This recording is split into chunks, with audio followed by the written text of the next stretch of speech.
Okay then. There you go. I'm a bit big boned. Thanks very much. Just push. Just put your hat not there. N-Power, official partner of 2020 cricket.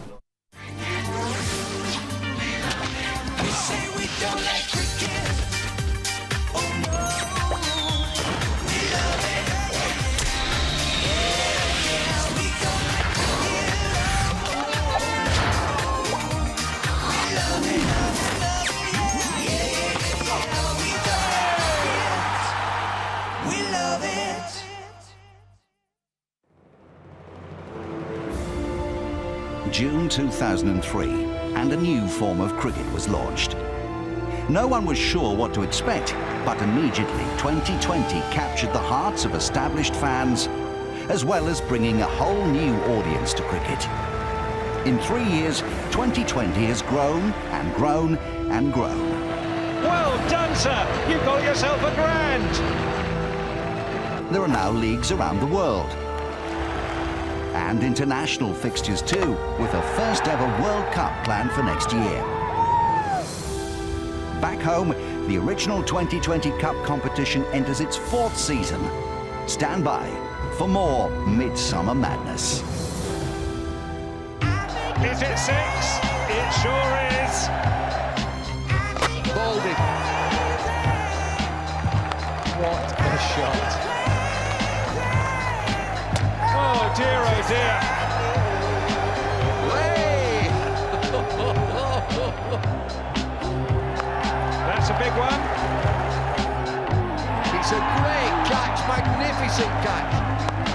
Well, it's all action cricket. That's what we love about 2020.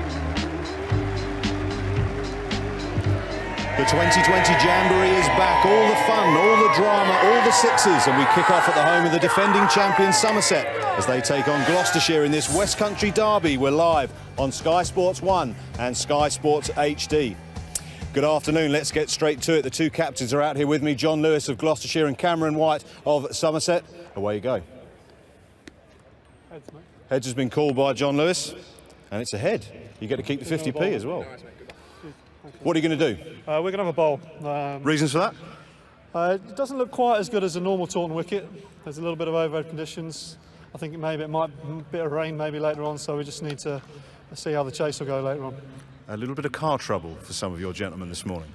Oh, this afternoon, yeah, they're stuck on the M5 for about half an hour, some of the lads, but so we're a little bit in a rush getting down here, but we're ready to play. We're ready to play. Great atmosphere. What does 2020 mean to you? It's exciting, isn't it? You know, loads of people in watching the cricket. We're here to have some fun and hopefully give Somerset a good hiding. Well, good luck today and thanks for talking to us. Thanks very much. Cameron, what do you reckon? Yeah, looking forward to having a bat first, I think. Probably would have done that if we won the toss, so yeah, we'll see how we go. Now, you've got experience of 2020, champions over back in Victoria in Australia. You won the 2020 competition. What do you make of it? Yeah, we didn't play too many games last year, only about 4 or 5, so yeah, it's still pretty new to me. So I think obviously drawing on a lot of the guys from Somerset, we were the champions from last year, so it's a very quick game, very fast, so yeah, I think it'll be good fun today. And a fellow Australian in the ranks for you, a new one. Yeah, Justin Langer, replacing Dan Cullen, so yeah, I think he brings a lot of experience. As we know, he's a great player, so we look forward to drawing on some of that today. Good luck today, thanks for talking to us. No worries. OK, that is the news from out here in the middle. John Lewis of Gloucestershire has won the toss and Gloucester will field first. Now let's confirm the team news with you. Here's Paul Allop.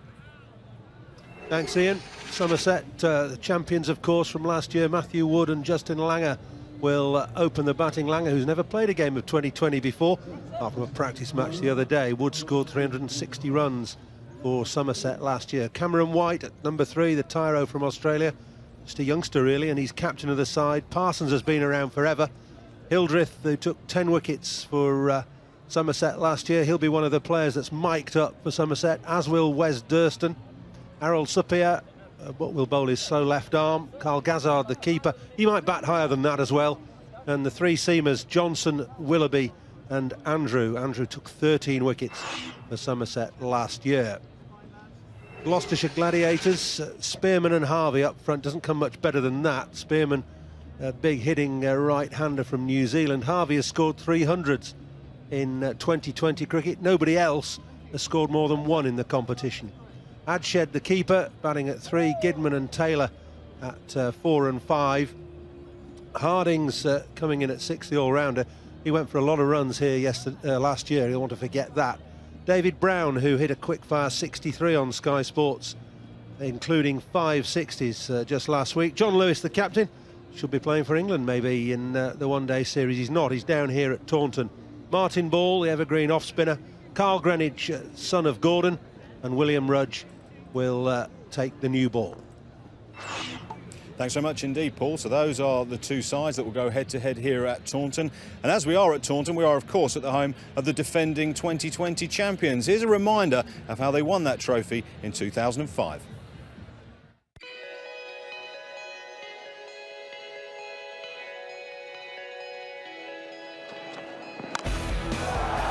Well, that's huge. Oh, what a catch! Triscotti goes big, huge. Wood doesn't mind that. He smacks it for 4. And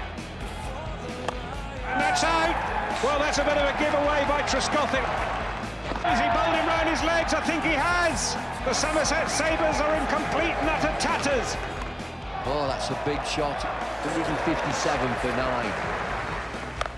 Great shot. That's the end of Ackerman. Oh, that's out as well.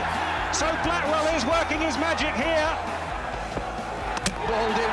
What a wicket that is. Lancashire versus Somerset will contest that final. There he goes, he's straight to him, he dropped it! That's big, it's straight to him again, Richard Johnson this time! In the air, who wants it? Blackwell gets it. What a big wicket that is. Now they fancy this, Somerset. Third umpire gives his decision. Great shot. Beautifully timed and wonderfully placed. Will be his 50. Last ball. Swing and a miss. Hey, what doesn't want to run? Law's run out. Brilliant shot. Swivel pull from Graham Smith. Triscothick's gone. Flintoff has his man. He's fired up. Big shot, Smith, that's 6. He's moved on to 50. He's the captain of the team and he's leading them home.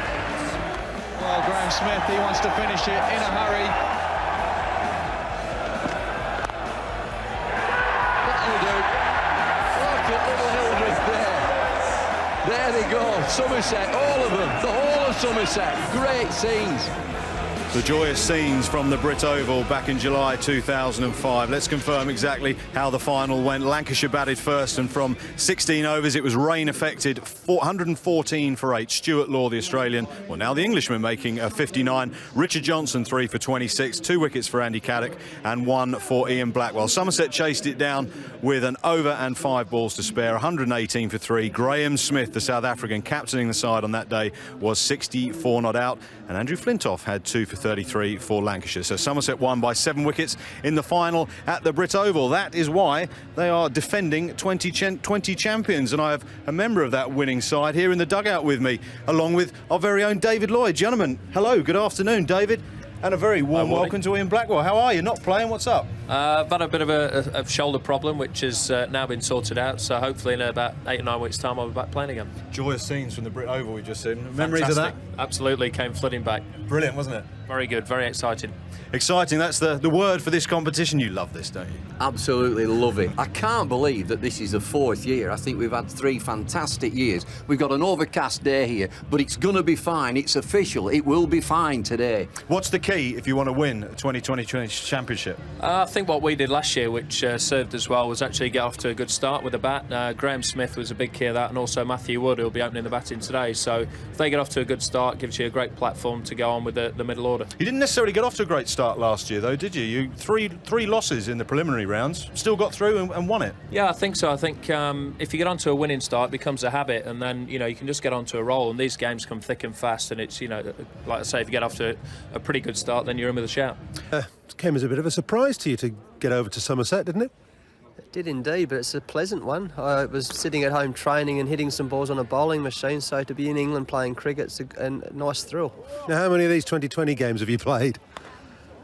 I actually hadn't played one until I was down at Exmouth on the day after I arrived from Australia. So, but I can assure you, it is that much fun. It's being an opening batsman where you've got to sort of face the brunt of fast bowlers and bumpers. To be able to get out there with a bit of freedom and hit 4s and 6s, yeah, it's good fun. Hugely different to your speciality, of course. 100 Test matches for Australia. Completely different opening in a 2020 game this afternoon. Yeah, it is. And but like I say, that's the beauty of the game. And I guess it's important that I actually experience. I've seen a bit of it on TV. It hasn't really taken off in Australia yet, but I'm sure it will. So to be able to experience and play it, like I say, it's a lot of fun, and I'm looking forward to it. How are you going to approach it? I'm going to swing as hard as I can for as long as I can. Smash it out of sight from ball one. Yeah, well, you know, Ian Harvey, we've been played against each other for a long time, so if he's opening the bowling, it'd be nice to be able to hit him for 6 early on. Be good to play in front of a packed house here as well. They're expecting 7,000 or so. Well, it's amazing, isn't it, how it's taken off, well, in this country and really around the world. I watched Australia play South Africa at the Gabba last year, and they had an absolute capacity crowd there. So, you know, the spectators obviously like it, which is good for cricket, and we like it. We enjoy playing it, so bring it on. Well, best of luck and keep that smile on your face. Always, mate, always. Thank you. Cheers.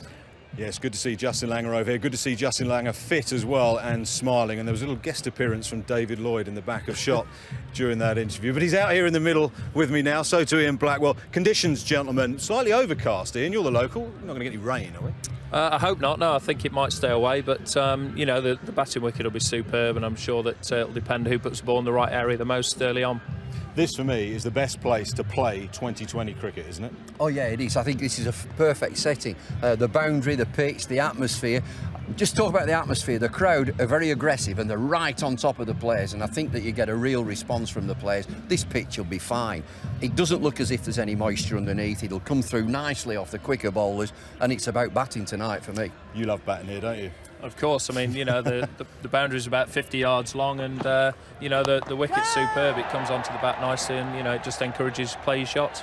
Well, these were familiar sights last year in the 2020 when we came down here. Blackwell smacking it into the car park. Hit our truck last year. They're inviting boundaries. They can be round about 50 yards. I reckon today we've got about 65 yards, but even straight, you can hit the ball into the River Tone, straight down the ground over there, over the beefy Botham stand. It's one of those pitches that he's telling you, hit 4s, hit 6s.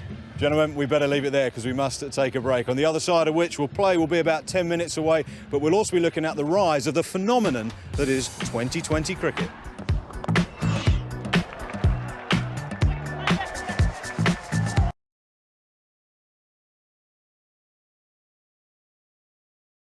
'20 cricket isn't all about the action on the field. Your age group, Biggin. Steady, steady. Are these bubbles anything to do with the machine, or is it you? The screamer is back, you know, the thing that goes up and down. Is she really? No. I put petrol in instead of diesel. Not now. Got an email from Rebecca. My dad did exactly the same. He's 53 and he's having senior moments. I'm not as old as your dad, Rebecca. I'm probably about 46. Just making a cup of tea, ready for bed, and a ball comes through your window. That box has just turned up here. All right, I'm here. Yeah, I'm fine, thanks. I haven't said a word. Don't get him upset, dear, please. Quicker delivery again. That's how it's played! Oh, yes, direct hit. Oh, that's big. That is huge. That's gone out of here. Oh, no, it hasn't. It's bounced just in front. Yeah, some of the lighter moments from 2020. You got the right petrol in your car? Yeah, everything's sorted this year. It was down at Taunton as well. It's great fun, isn't it? The cricket is absolutely magnificent. It's amazing what happens outside of the game. It's great fun. It is great fun, and it is absolutely amazing how much the players love it as well. Now, Matt Floyd has been looking at the rise of the phenomenon, which is 2020. It all started on the 13th of June 2003 when the Sussex Sharks took on the Hampshire Hawks at the Rose Bowl.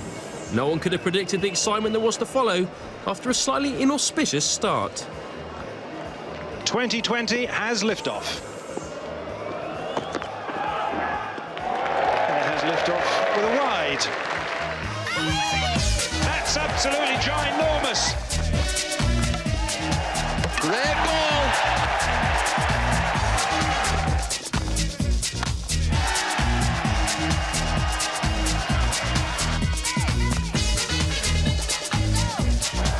What a catch! What a catch!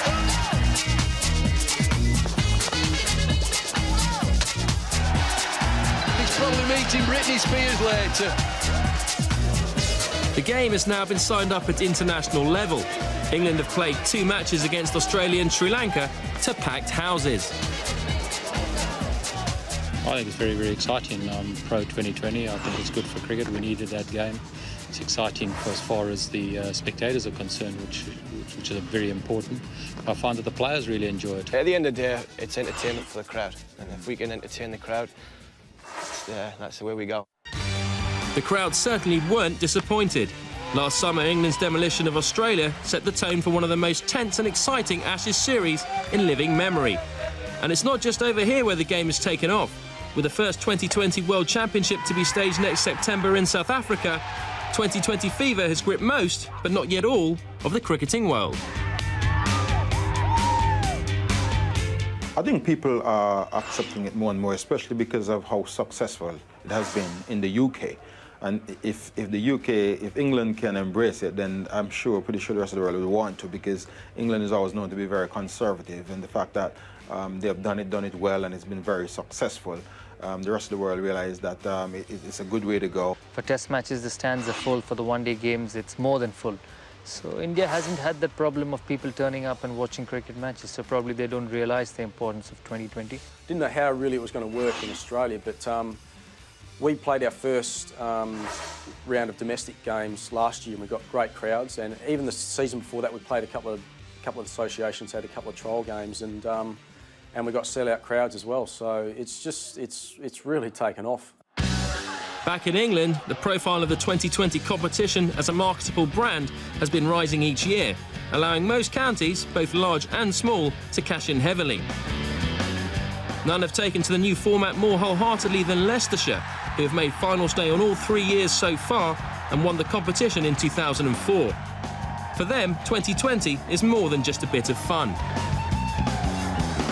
It's become the climax of the season where we fill the ground.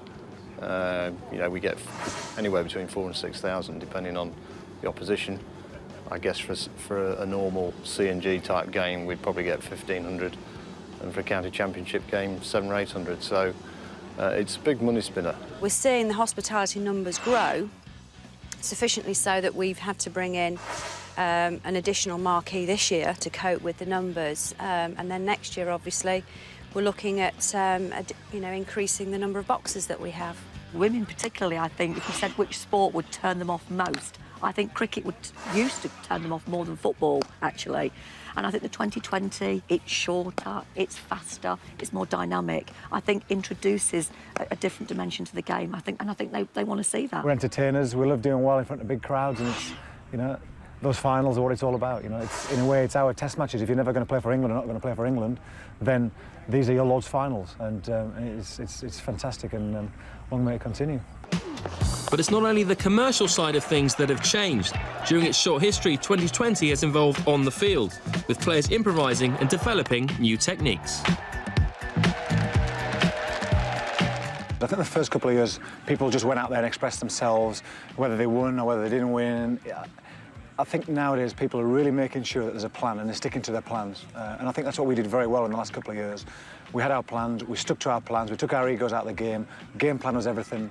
And 120 balls is a lot of balls. Every year, batsmen are becoming more innovative, and new shots are being displayed, and I think it's fantastic for the game. And a lot of that type of cricket can be transformed into normal one-day cricket and even four-day cricket. Batters have worked out areas to score, to go for fours and sixes, for hitting their boundaries, and bowlers have had to get a little bit cannier. So the new format is undoubtedly still growing, The game is getting more popular by the day and has managed to bring cricket to a wider audience while adding to both the commercial and technical sides of the game. But what next for 2020? We're trying to globalize the game of cricket, and especially in America, you know, where they find cricket very boring and confusing. If we play the shorter version of the game, I'm pretty sure that they will catch on. It's just important that maybe we play less tests or less one-days and they bring in the 2020. How they do it is a very difficult job, but it'd be nice to see a few more 2020s at international level. An interesting point made there by England coach Duncan Fletcher. Matt Floyd reporting. Now a quick reminder of the fixtures we've got coming your way on Sky Sports for the preliminary rounds of this 2020. A hobby for me, just coming dressed as a huge orb, you know, whatever pulls the girls, really. Welcome back to Taunton. The crowd are in and the batsmen are on their way. Gloucestershire have won the toss and Somerset will bat first. So Justin Langer and Matthew Wood are on their way out to the middle. We're nearly ready for the off. So without further ado, let's tell you about who we got on duty for us down here at Taunton. John Lewis. On the mic for us today, Wes Durston and Matthew Wood from Somerset, Craig Spearman and Chris Taylor, Richard Kettleborough and Barry Ledbetter are the umpires, also mic'd up. OK, let's get up to the commentary box and join the two guys, David Lloyd and Paul Allott. Thanks, Ian. Over the next fortnight, it's the chance for the counties to shine in 2020 Cricket 2006. Justin Langer from Australia opens the batting for Somerset Sabres. His first competitive game of 2020 cricket. He's on strike for the Sabres, who were put in to bat by John Lewis of the Gladiators. Matthew Wood is at the non-striker's end, and it's John Lewis to bowl the first ball. Good crowd in already, expecting 7,000. And they're almost all in the ground now. There's a bit of a problem on the M5 earlier this afternoon. The Gloucestershire players were a little late arriving. No doubt one or two spectators had a problem as well. We're all set and underway. John Lewis to bowl. Seen that shot somewhere before from Justin Langer. This isn't a test match. David Lloyd's alongside me. You know, this will be a good pitch.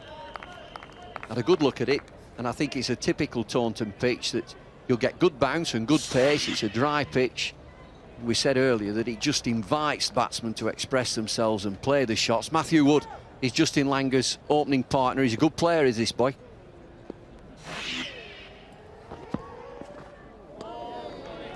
Good delivery from Lewis. When he won the toss, he thought that the overhead conditions would help his new ball bowlers. None more so than himself. Yeah, white cricket ball will do a little bit. Got 20 overs to negotiate as a batting side. Yeah, conditions are overcast. It would tell you that the ball might swing. Second slip going into place now from Gully. No fine leg. There's a man out at deep square and a third man. Great stop. Taylor at backward point. Sabres are on their way. Just looking back to previous games here at Taunton, the average score of the team batting first, 192. That's some going, it's some total. Well, it's 34 more than the average in all 2020 matches. 158 is the average score. This ground also holds a record for the highest score in 2020. That was Somerset in this fixture last year. 228 for 5. Wood on strike. And off the mark, first ball. It's interesting how teams change, and you look at the champions last year, Somerset, with Graham Smith. He was terrific, an excellent leader, but also Ian Blackwell, and both of those not playing, and they bring Cameron White in there in picture and Justin Langer to open the batting. Interesting to see if they can emulate what happened last summer, memorable summer for the Sabres. To run hard here, Langer does. You're right, David, they're missing 5 from the side that won the final last year, and they're all internationals. Graham Smith, of course, who's not back from South Africa. Marcus Trescothick played in that final. Ian Blackwell, who's injured, Charles Langeveld and Andrew Caddick. Got a bit of a niggle, Andy Caddick. He wanted to play in this game. He certainly responds to this sort of atmosphere and this sort of crowd. Fabulous setting. Ground's packed to the rafters. Really good first over from John Lewis, right on the spot, little bit of seam movement. 3 without loss then the Sabres, and it's all helter-skelter stuff this. Only an hour and a quarter to get these 20 overs in. Hardly time to catch your breath. Well, you talk about Gloucestershire travelling down the M5. This is a local derby, this is, and I don't know, I'm not from these parts, but I don't think there's any love lost between these two, Gloucester and Somerset. It's a bit like the Roses, Lancashire and Yorkshire. I think it's a private do, nothing to do with anybody else. Who have we got in here? They're going worse, aren't they? Who's that at the back? It's going to be Carl Greenwich to open the bowling from the Old Pavilion end. Son of Gordon Greenwich. And he's bowling to Justin Langer. Good shot. Through the infield 4. Short boundary to Langer's offside. First boundary of the day. Start counting them up, that's the first. Beautiful shot, punched through the offside by Langer. Looks also like you're going to get full value. If you beat the infield, it'll race away for 4. Talked about rock and roll just before this started. Elton John. Like that, Elton John was in that corner over there. What, is he still there now? I've not seen him. Not been tuning up, hasn't the lad? Thump down the ground, not time, but it'll be 4 more. Short boundary straight and to Langer's offside. The only long boundary is away through mid-wicket. 2 4s now for Langer. Brute of a shot this. The other one was perfect through the offside, but he's given that everything. A lot of bottom hand comes into it. Yeah, it was about a week ago. Elton John on this ground in concert. Rocket Man.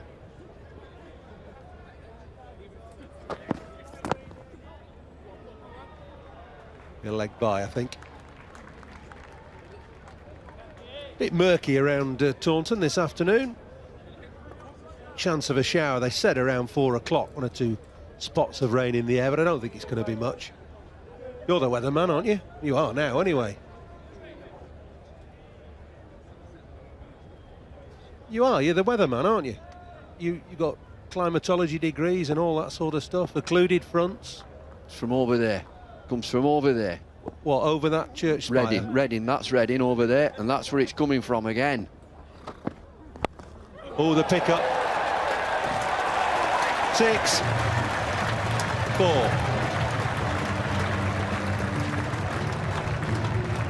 Well, it's very close, is this, to 6. It's a flat pickup. Matthew Wood just clipped into the leg side. This doesn't get too far off the ground. Just look at that, a lot of bottom hand. It just drops short, I think. Just drops short. You said to me it was 6. It's nearly 6, that. Nearly. Give him 5.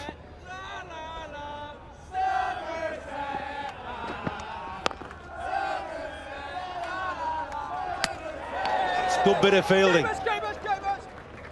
But Wood was well in. John Lewis with the throw, direct hit.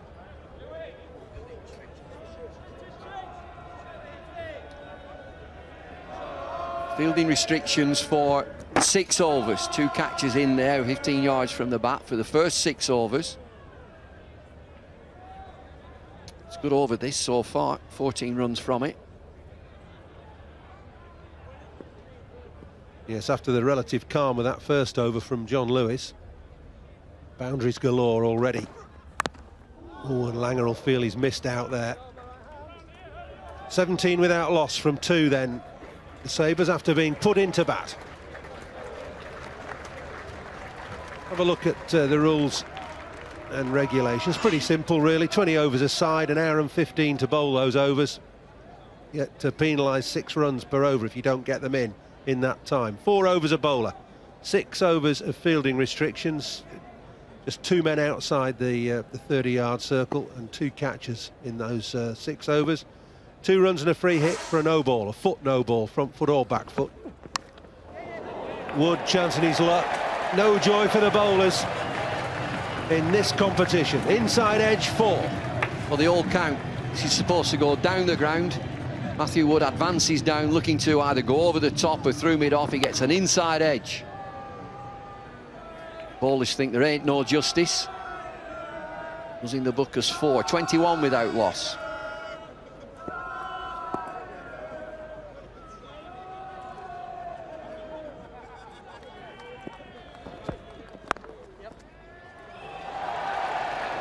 Third man. Greenwich in the game.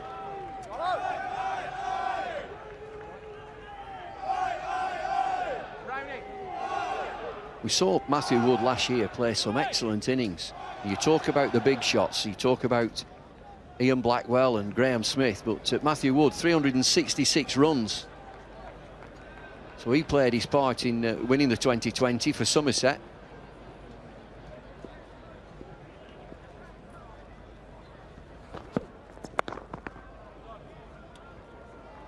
Good running. Lang has only been at Somerset about a week. Just a nod from Wood and they're off. Hasn't played a one-day international for Australia for 9 years, Justin Langer. Well, his tick-over shot will be just that little dink into the offside. He'll play defensively and will always want a single from it. There's his one-day international career. He's played these 8 matches. Do you know, I bet he feels slightly frustrated that he's a kingpin in test matches but never gets a look in. Gilchrist, of course, top of the innings. Well bowled again by Lewis. Past the outside edge, Wood giving himself a bit of room. We can talk to Barry Ledbetter, the square leg umpire. Barry, it's Paul Allott here up in the commentary box. Hi Walter, how are you? Yeah, I'm good. A bit dark out there at the moment, isn't it? Yes, it would be under normal circumstances for a county match, but we have the white ball and it's okay at the minute. You'll just keep playing, won't you? Well, we won't come off the light unless it really gets really bad. Unless it gets to 10 o'clock. Something like that, yeah. It's not really a problem at the moment. The main problem, it could be the rain. It's not looking so clever over where I'm looking now, so it seems to be edging this way, so that's what we don't want. We'll just hope the rain keeps off. Thanks, Barry. We'll talk to you later. 4 more there between first and third slip. You know, it's amazing that we've seen 2 boundaries. One, a false shot off the inside edge, now a false shot off the outside edge. Well, it's doing a bit, David. The white ball, combination of the white ball, overcast. There's not much of a green tinge in the pitch. But Lewis is as good an exponent with the new ball in these conditions as there is in England. He's still gone for 10 off that over. Yeah, but he'll feel himself unlucky, won't he? Outside edge, he's looked pumped up. He won the toss and decided we'll have a ball first in these conditions. But you can tell that this is one to win. You always like to get off in 2020 and win your first match, but this, to me, is slightly different. It's Somerset versus Gloucestershire, and they're trying to get one up on each other. The local derby. A lot of travelling supporters will have come down from Bristol and Gloucestershire. Puzzle. Give over.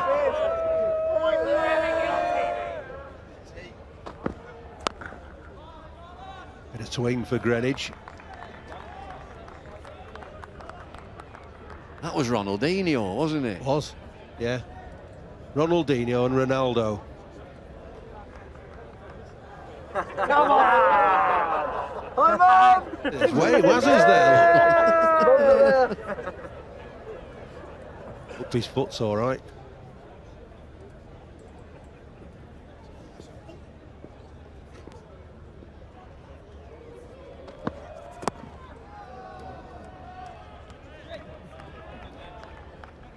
Still leg bite. Lots of that football on at the minute. It's brewing up, is that? Going nicely. He'll know that Australia are out. 94th minute, wasn't it? What a shame.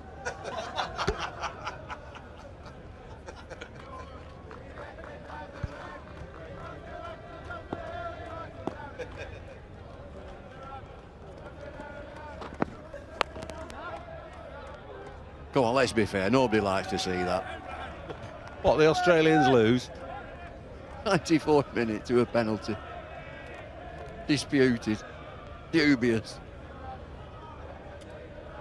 Oh dear.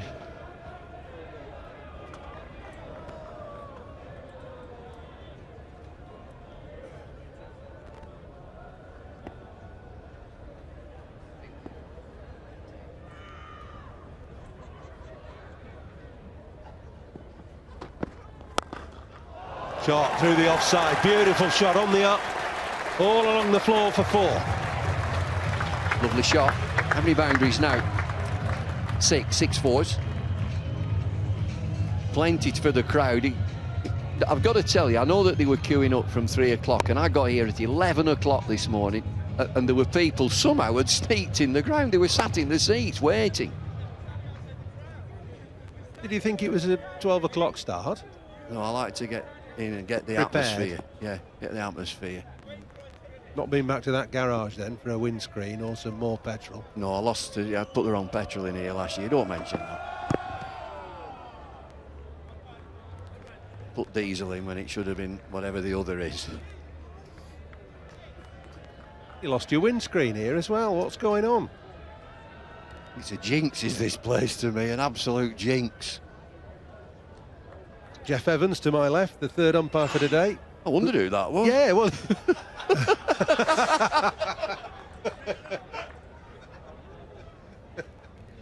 It was some bloke that wanted a good seat. How are you, Jeff?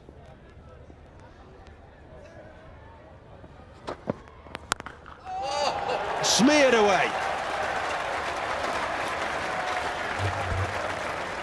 37 without loss.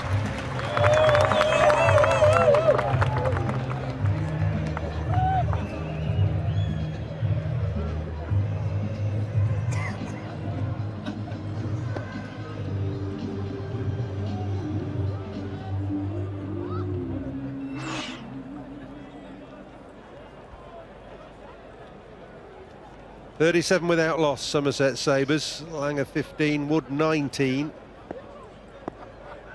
Just over 9 and over the run rate.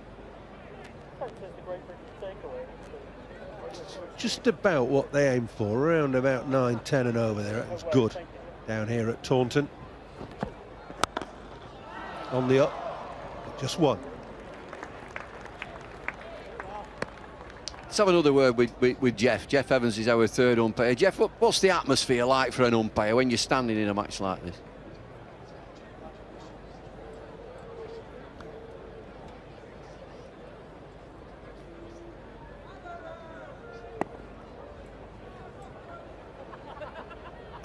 Good question, but we can't hear Jeff, David, so that's in the air but safe, and a great half stop. Gidman at mid-off.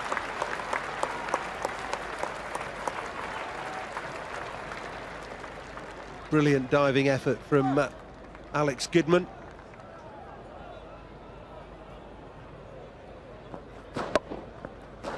It's good how batsmen just expressing themselves. What they would say is it moves outside leg stump just to hit the ball through the offside. Keeper's up now to try and keep Wood in his crease.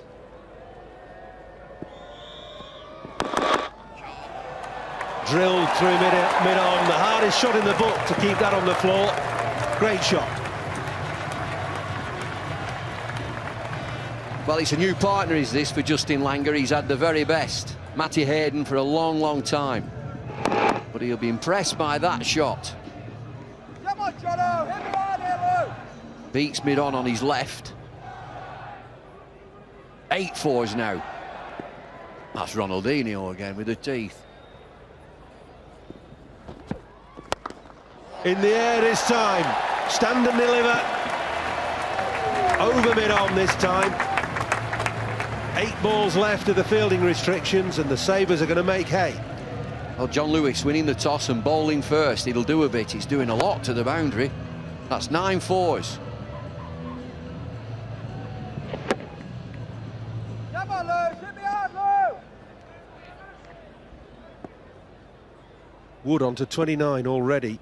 Highest scores 94 in this competition. Thick outside edge and 4 more. Successive boundaries. 3 successive boundaries for Matthew Wood. Somerset Sabres rattling along here. Terrific stuff. They've moved on to 51 without loss. We're in the 5th over. You can get an onslaught in this game. Fielding restrictions for the first 6 overs. It's just about the best pitch in the country as well, David, isn't it? The ball comes on at decent pace. Batsmen love it. They can hit through the line of the ball. Get it, Luke, get it, Luke. It's well bowled. It's still a single. 5 overs gone, 52 without loss. Lewis has gone for 28 from 3.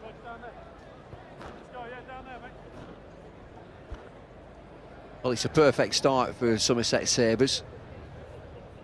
Going along at 10.4 and over.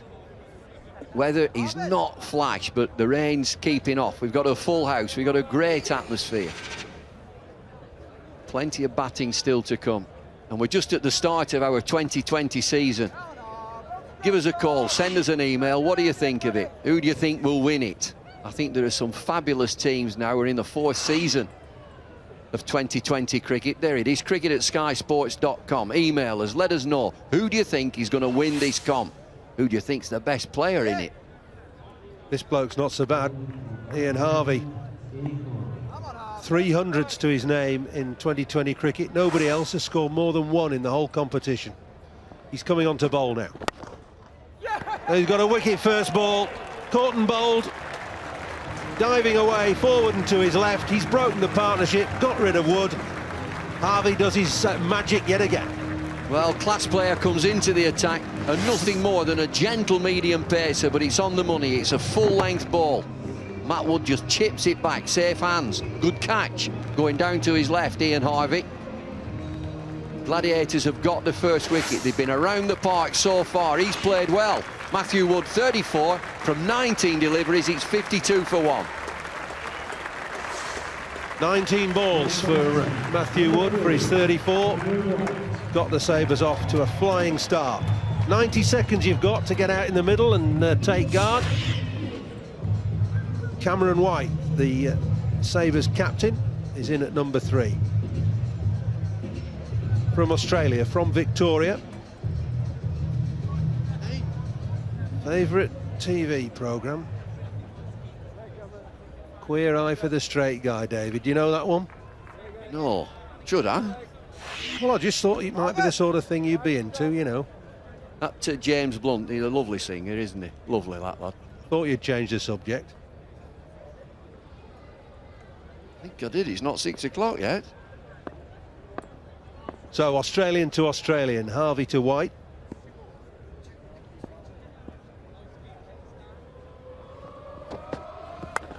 Different ends of the age spectrum, these two. Harvey's 34, White's just 22. First ball from Harvey, gets a wicket. No real pace, but straight. Good catch going low to his left.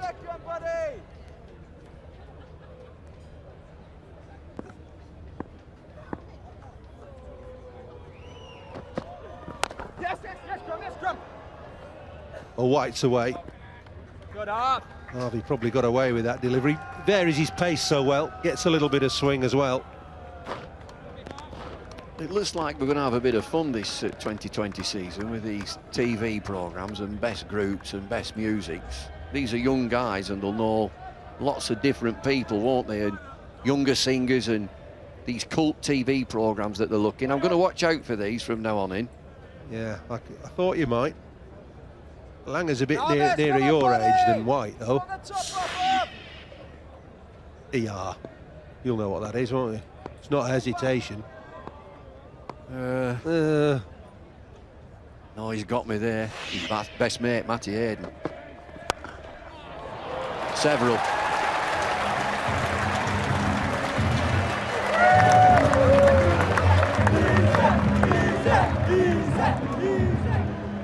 Just a fraction of width again. Doesn't mess about with those, does he? Great shot. Thank you.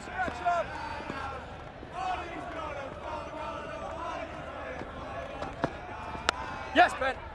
It's hospitals, bum. Hospitals, ER. How do you mean? It's a programme about hospitals. ER. Thought you said you were going to be up with all this. Trying to educate you. I was thinking of peak practice. Dr. Finley's casebook. That's you, isn't it, eh? Janet.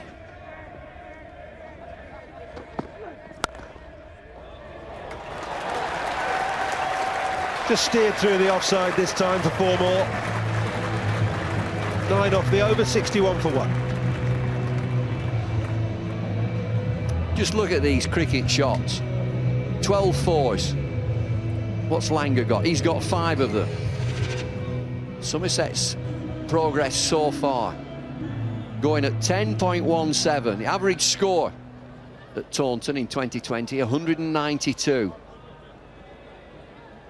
Fielding restrictions have now finished, so 61 for 1 in 6 overs. Good going.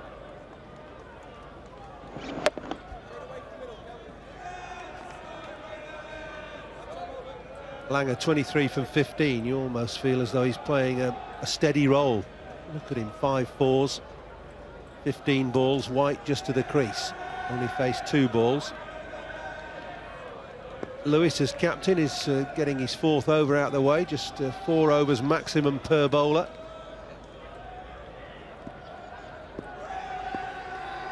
One slip still in.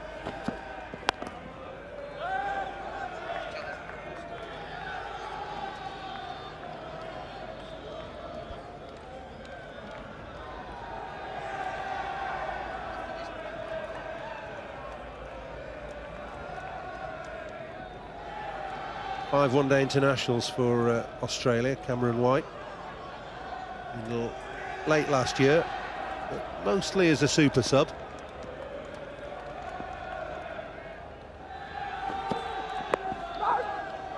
Two dot balls from John Lewis.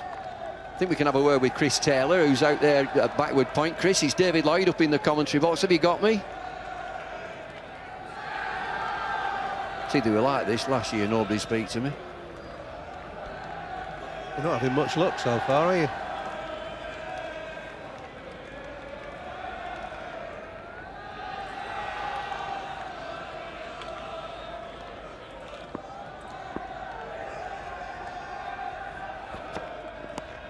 Or bowled. Oh, it would have been cause for celebration. 3 dot balls on the trot, and it should have been. I think he wants to speak to you now, David. Chris, David Lloyd at the com box. Have you got me?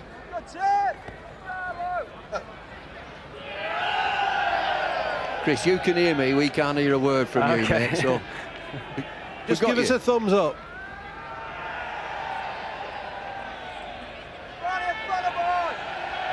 Chris, have you got me now, this time? I have got you, yes. You teething problems, mate. Atmosphere first, what's it like out there? Fantastic, it looks like it's pretty much a sellout. The atmosphere's great, especially when the Sabres strike some boundaries. Good, skip. Chris, winning the toss and bowling first, is that a tactic that you just want to chase? Yeah, we feel that, especially in this format of the game, that if you kind of know what you need to get, you can set your plans accordingly.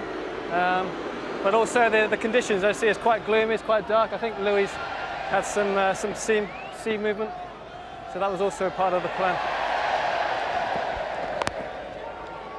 On Lulu!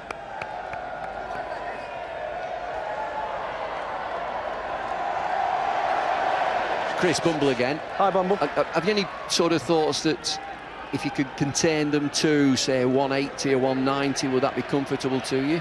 Or have you not thought that far? No, I think the scores here are usually quite high. 60 off the first 6, I think is a par score. We've just taken a wicket, so that tends to slow things down for an over or 2. So anything around the 200 mark, I think, is very guessable.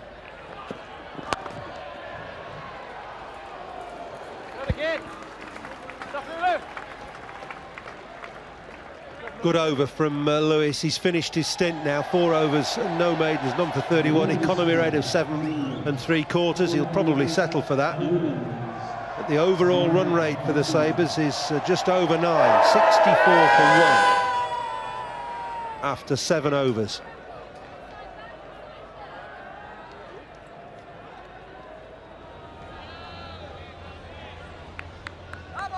Run rate has just dropped, 9.14. It was way over 10.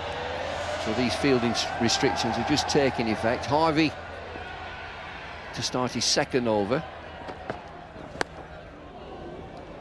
Wide, thinking about it, is a wide. Talking about scores, David, from this game. Somerset won the corresponding fixture here last year by 95. They batted first and got 228. Gloucestershire chasing only got 133.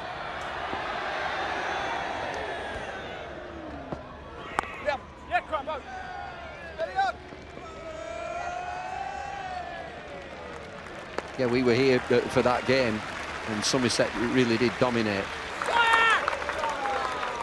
It's good that Chris Taylor had seen it that 61 off 6 is a par score. Might just slow it down a little bit now, and 200 is very gettable. 10 and over is a par score. They're happy, well, happy with that as a fielding side. Interesting.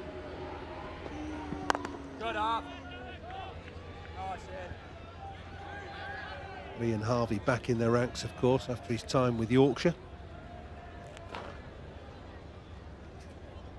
Harvey was fundamental to Gloucestershire's success in one-day cricket over quite a long period of time, through the late 90s and early 2000s.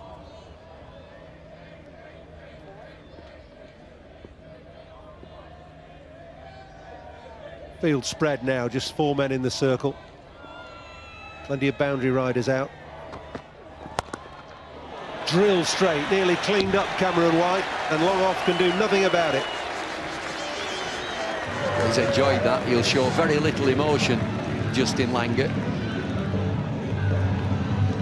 Such a solid shot down the ground. He's peppered the boundaries. How many has he got so far now? He's got 6 boundaries in his 28. 17 deliveries faced for Justin Langer.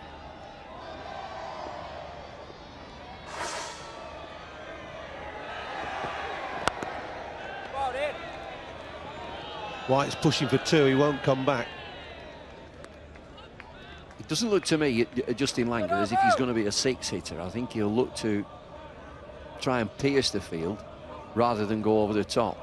Doesn't need to, does he? Look at the strike rate of 161, 6 fours, 18 balls. Don't think he's hit the ball in the air yet, has he?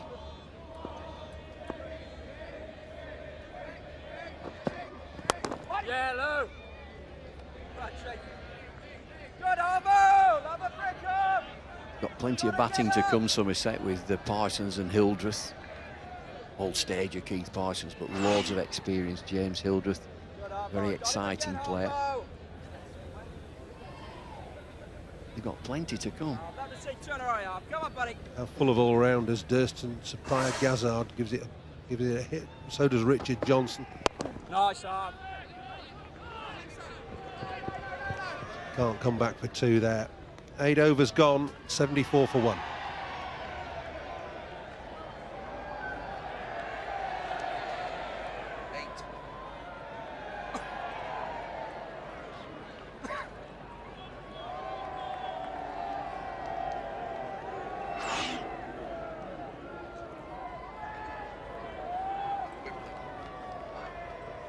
Lewis has finished his overs. He's finished his stint. 4 overs, none for 31.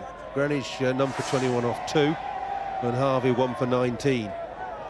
Greenwich is back into the attack now. Change of ends for him. Coming on from the river end. The shadow of the Ian Botham stand.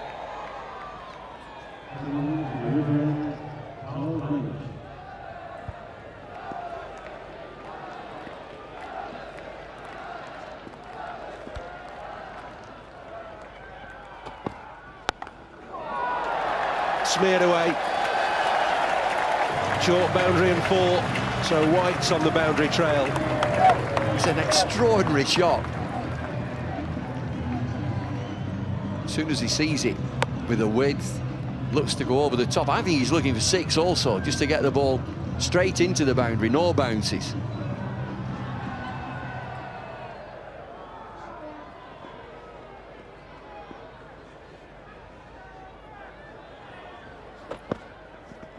Oh, ball. Good comeback. We're talking about Langer, David, and 6 hitting. He's played 100 tests for Australia, and he's hit 46s.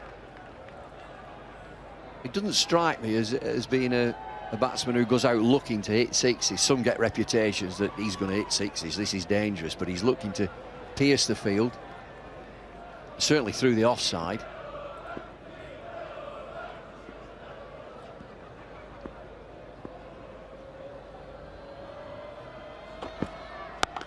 Oh, don't bowl there. It could be a catch. It's put down.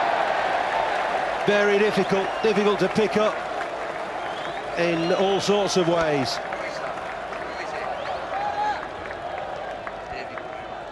This would have been a terrific catch. He's hit this so hard. Carbon copy of the previous shot that he hit for 4. He's flat batted that. He's got to go for the catch. That would have been a stunner.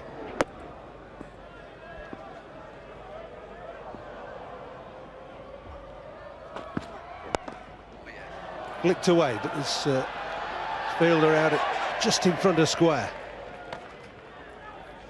That leg side boundary over there is a long way. That's going to be about 85 yards.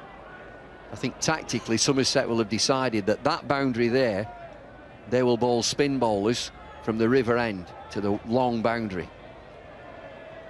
I guess that the other boundary is about 65. Yeah, they're all about 60, apart from that one, as you say, David, which is 85. Mark Harding's out there patrolling that long boundary. He's got the best arm in the side. Too short, really, from Greenwich. That's good fielding from Lewis, but it's going to be an overthrow. Lewis had to go for the stumps. Well, it's all happening here at Taunton. A desperate dive in by Justin Langer. He knows he's in trouble. Just picks out that fielder straight to him on the offside. John Lewis shies at the stumps, out with a hit. Nobody backing up, an extra.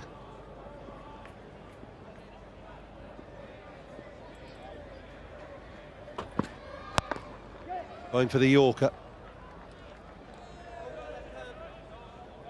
Craig Spearman at mid-off. 9 overs gone, 84 for 1. 10 off that over. Here are your pitch dimensions, David. Yeah, I thought the straight hits are very inviting. Look there, 53 yards to that old pavilion and 65 yards to our commentary position and over into the river. The river flows behind us. 64 yards towards the pavilion, but then that mammoth 85. I reckon tactically that Somerset have said we will have a long boundary to bowl our slower bowlers to, but it's so inviting to hit straight. Just plonk it into the river. You can get it over the offside as well, can't you? Mark Harding's medium pace bowler. Didn't have happy memories of this game here last year. The 3rd highest bowling analysis in 2020. 4 overs, 2 for 55 here last year. Started off by going for 4. Thoughtful shot. We've seen the power shots, we've been the brute shots. Now this is a thoughtful shot as he just lets the ball drift into his pads. You can see this in a test match here anywhere. Just wait for it, he thinks and he waits. And just a little tickle and a smile. No ball there. Come on, Bear. Little scratch, Bear. Joe and Dora in the house. Nice, Bear. Just one. We got an email, David. It says, Bumble, I'm sitting next to an Aussie who's not happy with your comments about the Socceroos. He wants to know if you had a few drinks before going on air. No more than usual. No, nobody likes to see that in the 94th minute. Disputed penalty. You don't like to see it.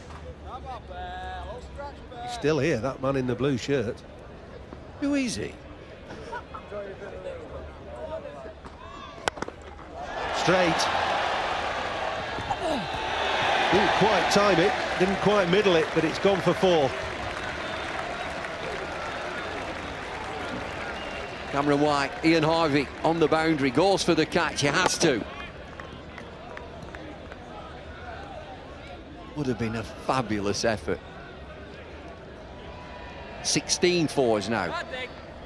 93 for 1. I think he's got hold of that all right. It's into the churchyard, I think. Enormous blow over wide long off. Sixer. Out to the ground as well, over the stand. No balls, we've lost that, that's gone. Into the trees, into the churchyard, there it goes. See you later. Just finding us a new ball now. Always one of them places when you come to Taunton that you need the balls handy for the umpires. You usually lose 1 or 2, particularly over the Ian Botham stand. He's got a stand named after him, you know. Yeah, he has, hasn't he? Well, he would have. Played here for years.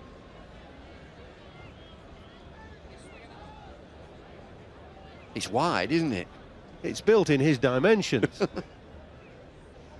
Careful, he rang earlier, so he'll be watching.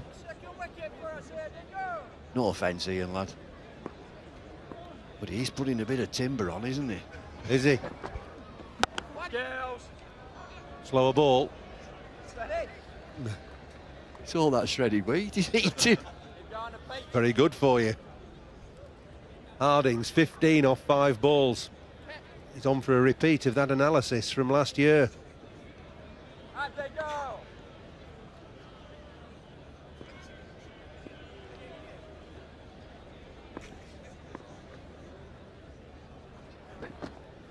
Scales back. Just be a single. 16 off the over, 100 for 1, 100's up after 10. Halfway point for Leeds, 100 for 1.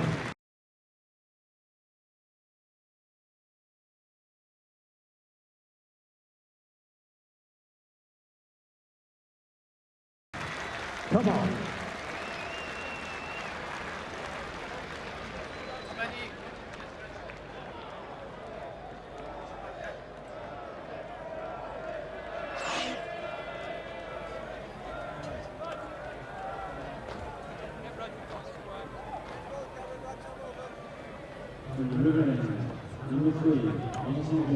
Somerset Sabres 100 for 1. They were put into bat. We've got a change in the commentary box now. Ian Blackwell's with Ian Ward. Thanks, Paul. Big crowd in here at Taunton. All the action. Really is surely the best place as a player to play 2020 cricket. Great wicket, fast outfield, short boundaries, crowd right in amongst it. A man sat alongside me would know all about the atmosphere here is Ian Blackwell. Good afternoon. Afternoon, Wardy. It's a great start by us. I think 10 and over, superb start, and that sort of run rate we're looking to maintain until the end of the innings here. Well, Justin Langer, your new import, has gone off at a right rate of knots. He has, yeah. I think he's going to surprise a few because I think the way he plays his cricket in the Test match, it's very methodical and you know, he tends to take his time and bat for long periods. But with the 2020, he hasn't got that much time to get himself in, and he has absolutely played beautifully. Now Martin Ball is on at the Ian Botham stand end. He's bowling with a bigger boundary. The leg side to Cameron White and the offside to Justin Langer. So Langer has the short side and his leg side. Perhaps a sweeping option. It's a very canny bowler, I think, Bawley.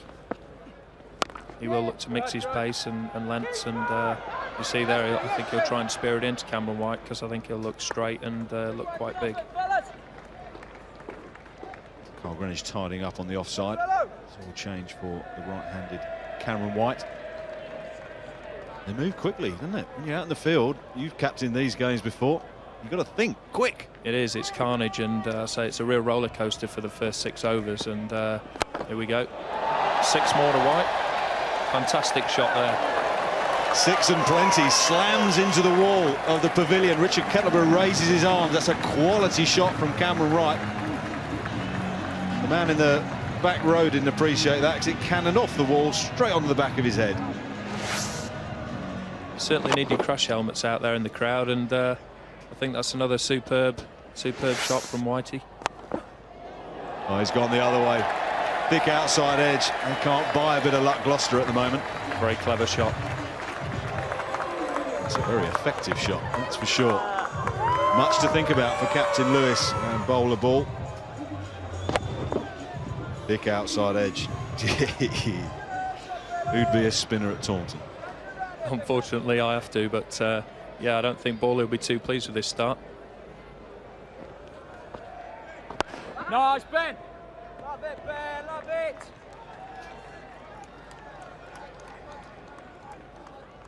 Come on, Ben. 12 runs already from Martin Ball's first over. The final delivery to Cameron White. Where's White going to go here? Down the track. Sack.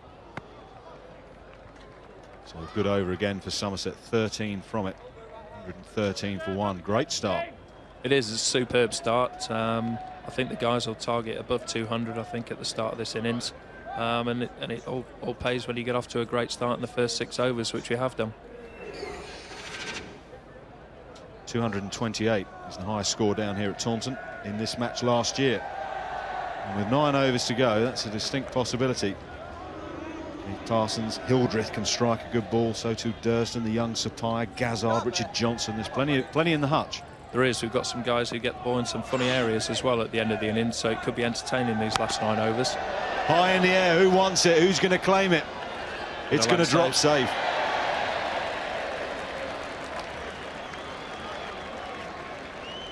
Rudge was screaming round from long off, trying to make it to where he felt the ball would land. This came down with snow on it. It was a perfect 9-iron to the green, bit of backspin. Seemed to be a bit of indecision there with the two long on and long off fielders.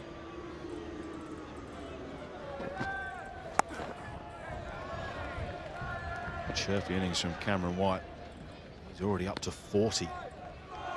Strike rate of 153. Do you think, having you won the tournament last year, that this game is surely just about who hits more boundaries, isn't it?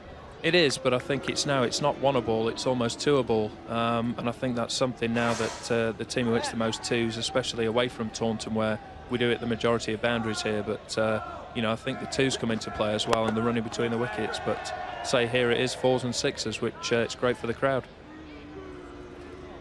And you've played in this tournament since its inception. How do you think the tactics have changed? What would be the main difference from when you first went into it blind to the knowledge that you possess now? I think especially batting 120 balls is a long time, and I think first up we definitely got carried away with the first say 6 overs, and we ended up being 4-5 down, and now we've managed to manage that better and go at 10 and over and look to get 60 or so off the first 6, which sets you off a real good platform for later on in the innings. And this game has been advertised around Taunton for a number of months. What's the buzz been like about the place? The locals been looking forward to this? I think so, because I think our championship cricket and our C&G form hasn't been so good, and obviously winning it last year, it's created a real atmosphere again and almost relights our season, hopefully.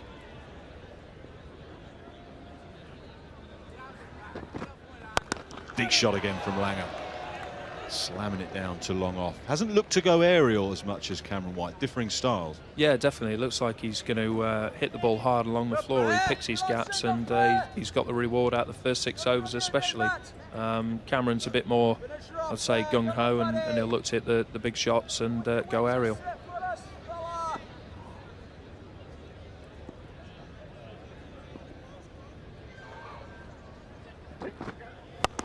High in the air.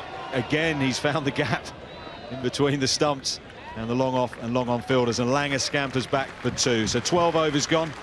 Somerset 121 for 1.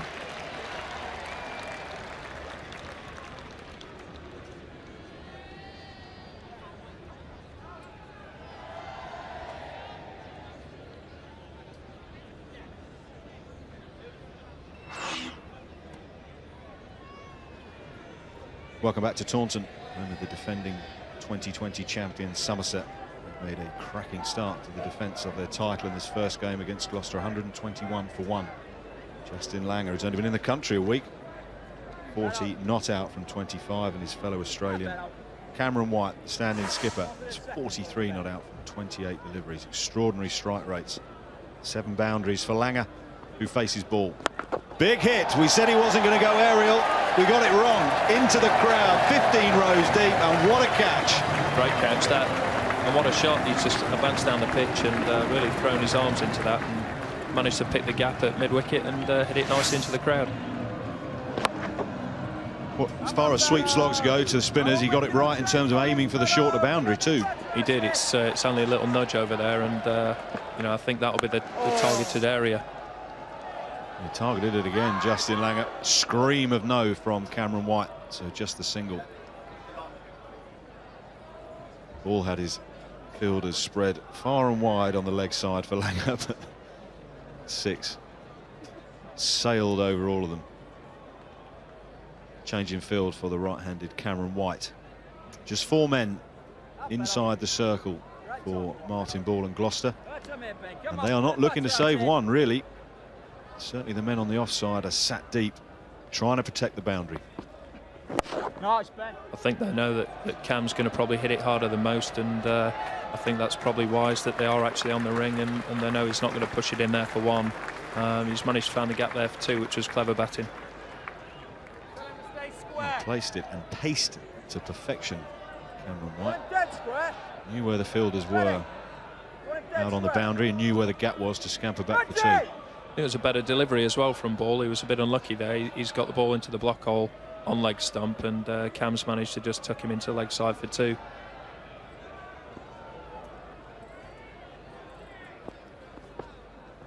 Down the ground and big and high. Will it go all the way? Of course it will. That's into the Ian Botham stand, and that's 50 for Cameron White, made from just 29 deliveries, 3 4s and 3 6s from just half an hour in the middle. He's an extraordinary timer of the ball, Cam, and he's hit some big shots in Championship cricket, so expect him to hopefully maintain that form in 2020 stuff, and he's played beautifully for his 50. High, wide and handsome. A man whose name adorns the stand which we're sitting in, he would have approved of that. Step and fetch it bowlers, that's what Beefy used to describe you spinners. Blackie? Needs 1 more Weetabix, I think, to clear the Botham stand. He didn't quite get there, but I'm sure he's going to have another go this over. Ball changes his angle. Cameron changes his angle. It's the same result. It's a great shot. That's a proper cricket shot, and that has travelled 95 yards, I reckon. That is huge. It's a massive boundary out there, and what a pickup. Effortless. Keep your eye on the batsman. Look how he stands outside leg stump to give himself a bit of an angle, put the pressure back on Ball, who's got a lot to think about. 21 runs already coming from this over, and there's 1 to go. Round the wicket again. Offside this side. We'll just get 1. Brilliant over for Somerset. 13 gone, 143 for 1.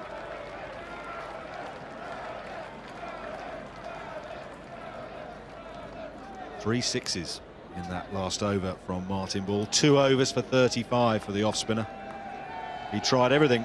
An experienced off-spinner. Good one-day bowler. Could not control Cameron White. And can you believe it's a partnership of 91 already? I mean, they've absolutely raced ahead here, and Cam's taking the lead away from Langer, and it's great to watch.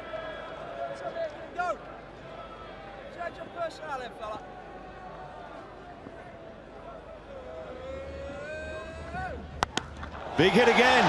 High, wide. Will it go all the way? Another 6 for Cameron White, and that was brute strength. He's absolutely mullered this. It's not a great place to bowl to Cameron White. It's very strong, back of a length, and he'll pull you there all day. Justin Langer is applauding every single shot his partner's making at the moment, because the majority are going for 6. Into the crowd, they love it. Batman and Robin, new beauties. Strong shot down to mid-off. Won't get back for 2. What about in the dugout? What's happening down there, Paul? Well, as you'd imagine, Ian, it's pretty exciting down here. Everybody's applauding like crazy, just like the rest of the crowd. I got Matthew Wood with me. Matthew, good start, wasn't it? Yeah, fabulous start. Going at over 10 and over here is a great start, and with wickets in hand towards the end, hopefully we'll post a decent score. And you've started this season just as you finished last in 2020. Yeah, it's good form of the game. I enjoy it. Opening the batting, it gives you a bit of a licence, and it's a great wicket here, and it was good start for us. You don't mind whether you bat first or chase here, do you? No, not really, but we prefer sort of to bat first, set a big total, and bat aside completely out the game. What's a big total? 300? Well, we're looking at 220 maybe here, so hopefully somewhere around there. Well, you got the biggest score in 2020 here against Gloucester last year, 228. You could beat that. Yeah, definitely. It's on the cards if Cameron White keeps going as he is. Thanks, Matthew. Back upstairs to you, Ian. Thanks, Paul. Well, I think that target of 220 that Matthew Wood was talking about is very much on. Langer's found the fence again. He goes to 50. The partnership is worth 104. Langer 53 not out from 29 deliveries. He's been keeping a watching brief at the other end when Cameron White's been smashing it to all parts. But Langer has played his part too. 8 boundaries and a 6 for the left-hander from West Australia. I think this is quite worrying now for Gloucester. You know, looking at probably a score in 230, 240. I don't think the bowlers really know where to bowl at the moment, which is very worrying, especially as a captain. Hit hard and along the floor by Langer would just pick up one. So what have they done wrong here in terms of bowling here at Taunton? What do you think? Looks like there's been a lot of length balls and a bit of width, especially Cam White's pulled and cut. And also they've got after the spinner, but I think if you get your eye in and you know, you can really make hay. Say it's only 20 overs, and these two have played absolutely superbly.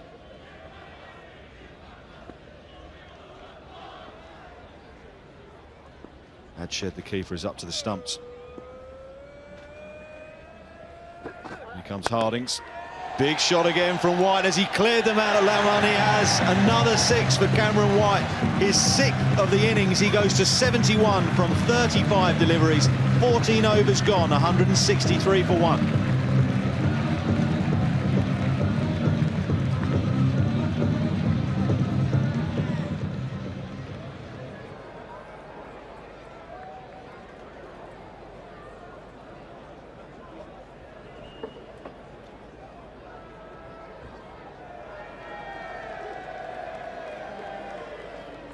Welcome back to the carnage at Taunton. Cameron White and Justin Langer, the two Australians, have put on 111 from just 53 deliveries.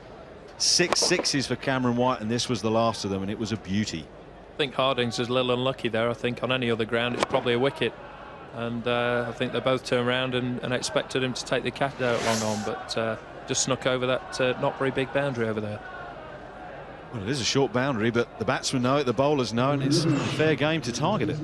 It is, and I'm sure you know, the Gloucester batters are going to be licking their lips at this, and you know, it'll be interesting because if Somerset do get 220, 230, it is going to be you know, a lot of pressure on the Gloucestershire batters. Will Rudge is into the attack from the Ian Botham stand end.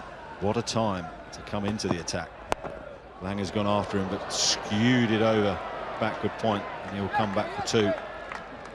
I'm not sure there's any good time to come on in 2020 cricket, but especially not now when two batters are going full tilt. Yeah, but you're all right, because if you go the distance as a bowler, you can get your own back and you can target whoever's had a go at you. It is 2 chances definitely, and you know, it's much easier batting out there than bowling. Langer goes again. This is huge. His biggest 6 out the ground, over the top of the crowd. Goodbye. Another ball, I think.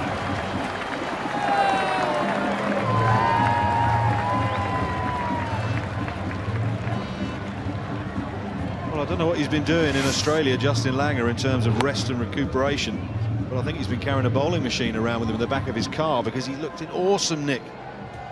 I can tell you he's been here a week, and I've never known a guy to net and practice as much.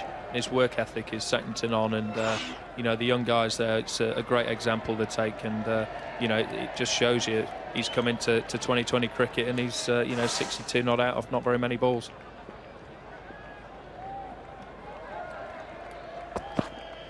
Gives himself some room, chops it down to short third man, and they'll scamper through for a single.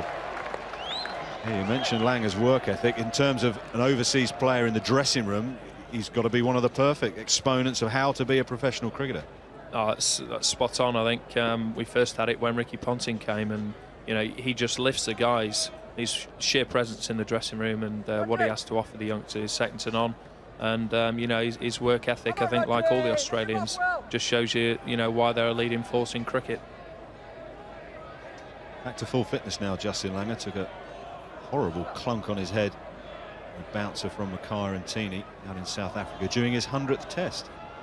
Not happy memories for Langer, but I spoke to him briefly before the carnage began, and he said he was back to full fitness and looking forward to his period of about 5 weeks, I think, here with Somerset.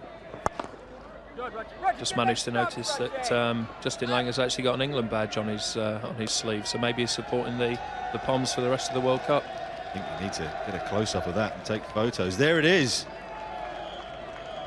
England badge. Bumbles running from the back of the commentary box to have a look.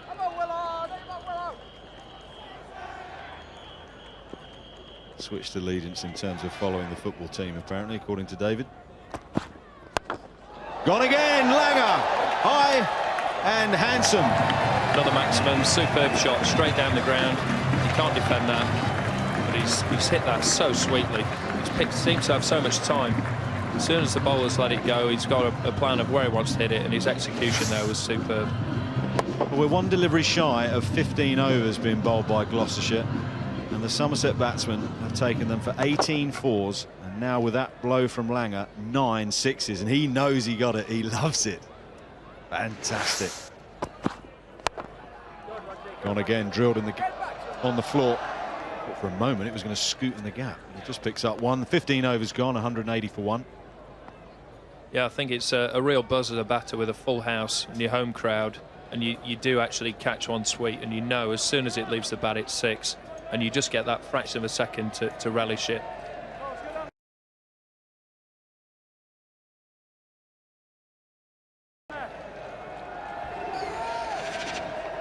Well, that tells the story. Look at the acceleration. 15 and over, 16 and over 20 and over. Just the 1 wicket to go, Matthew Wood, and he wasn't slow at the top. 34 from 19 deliveries. Talk about knowing when you've nailed it. Keep your eye on Justin Langer there. Woohoo! Superb, the eyes tell it all, and he loved it every minute.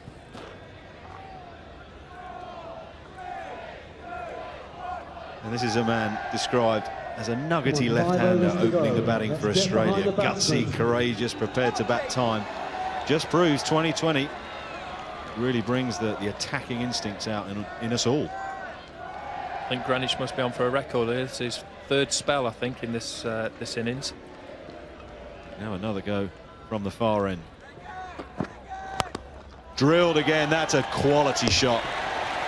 Langer just backing away to the leg side, giving himself a little bit of room, but the balance and the poise was fantastic, and he has drilled that back over the bowler's head. What has been great to see there, it's absolutely risk-free. The bowler's not going to get anywhere near this, and he's not giving long on or long off a sniff at stopping that. That's not a slog. Look how still he kept his head, freed his arms, bat finishing over the back of his shoulder. Fantastic. Scoots that out to Alex Kidman, who's probably enjoying a bit of friendly banter from the locals. I'm sure they're getting stuck into him down there. Bristol's never a nice place to go, and I'm sure that we receive the Gloucestershire players as equally as they receive us up at Bristol. Right, let's start cheeseburger!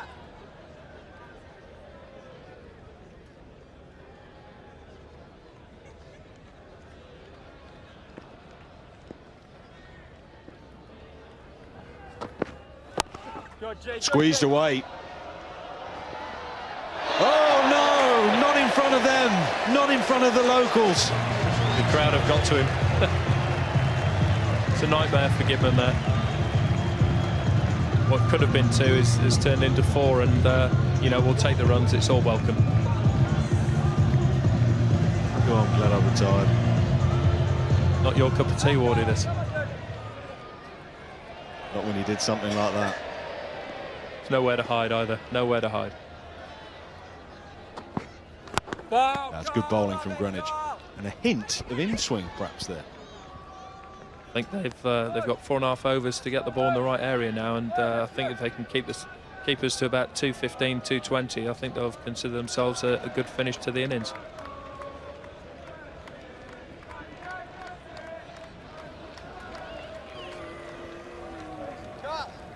4 overs and 2 balls remain in this Somerset innings. What on earth will the target for Gloucester be? And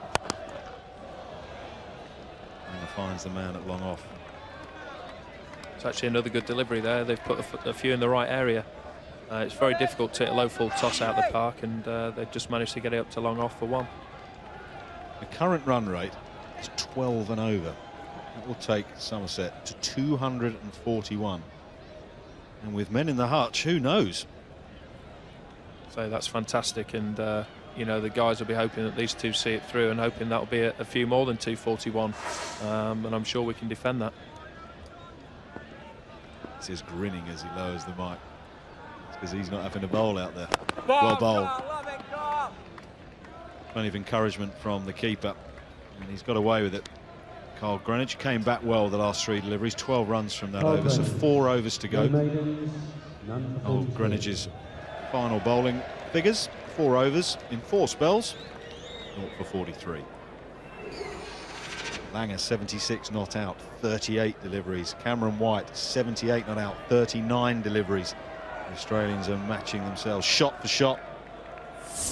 Wood wasn't slow either, he made 34 from 19, and some interesting bowling figures, and we will leave it at that.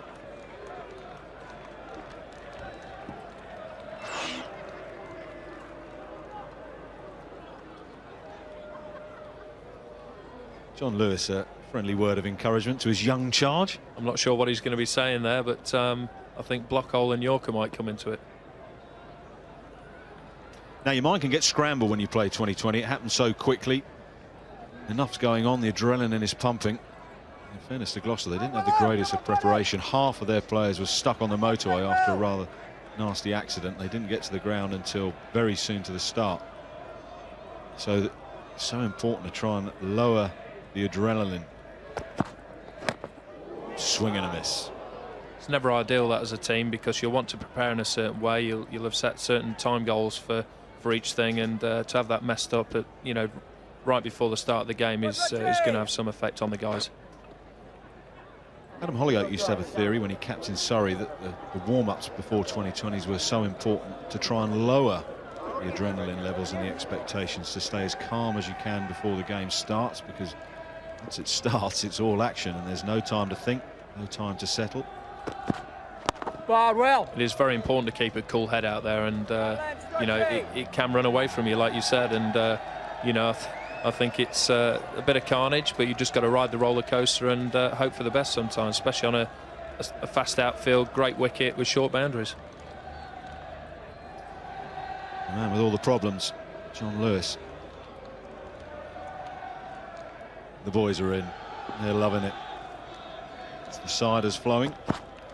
And so have the runs, but you have to say Gloucester in the last 5, 6 or so minutes have started to get the ball in the right areas. I think they've shown glimpses of what they'd have liked to have done from the outset, and you know, it just shows you, I think, if you get the ball in the right area, you can actually contain. When 2 guys come out playing like this and put on a partnership 143, it certainly is a match-winning partnership.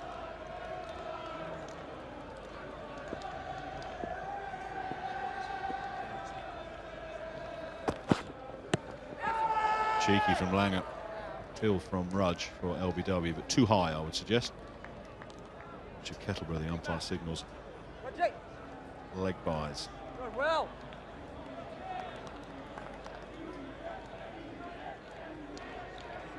Just a bit high, maybe even missing off stump. Just trying to improvise there with fine leg up. I think he'll feel he's missed out there. Trying to improvise here towards the end of the innings. Not many balls left, and they're trying everything now. Another big shot from Cameron White.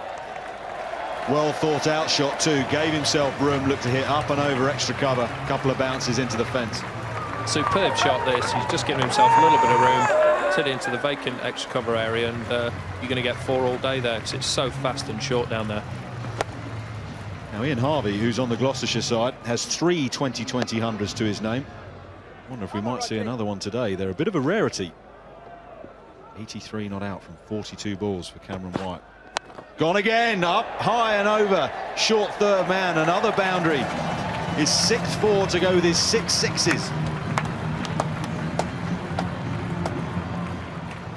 think as well, when you chance your arm in a situation like this and you literally throw in everything there, he's given that the kitchen sink, and you know, when you've got a score of 80 under your belt, you're going to get away with that, and you know, it's nearly gone for 6 as well. It's amazing. Who would be a bowler in 2020 cricket at Taunton? Not many, and not here. Now, not surprisingly, John Lewis at the closing stages of this batting performance of Somerset has turned to his most experienced and best death bowler, Ian Harvey. There aren't too many better than him in the game ever, I would suggest. Slower balls, very heavily disguised Yorkers. He's smiling away, Harvey. He might not be smiling if Langer and White cop hold of him. I think it was a case of you know, it's 204 for 1, and you know, what can I do at this stage? But he's got a great variation of slower balls, one out the back of the hand, which is very well disguised, and you know, on the odd occasion makes batsmen look very stupid.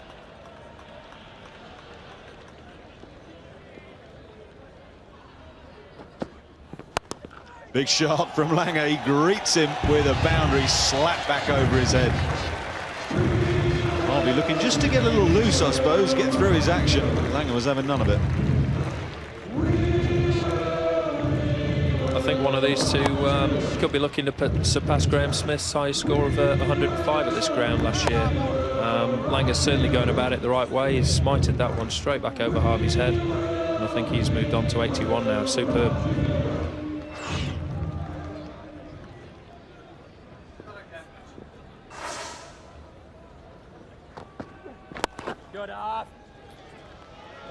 Langer scampered up the wicket. Once two, Cameron White says no.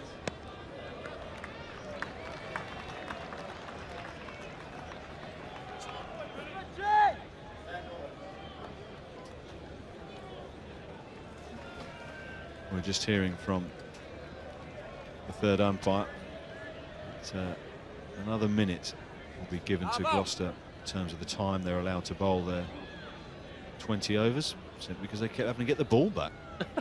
I think that might be the case. They're on the third ball, I think, and you know, it so easily goes out the ground here, and you need a couple of minutes just to change over balls.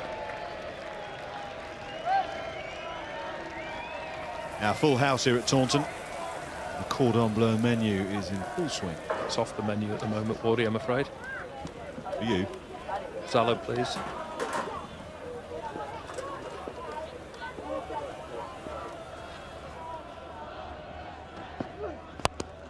Sharp. Stuck a hand out the fielder. That was nearly an absolutely unbelievable catch.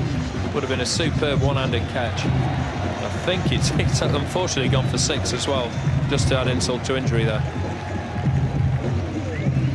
The fielder gets a round of applause for his effort from the umpire.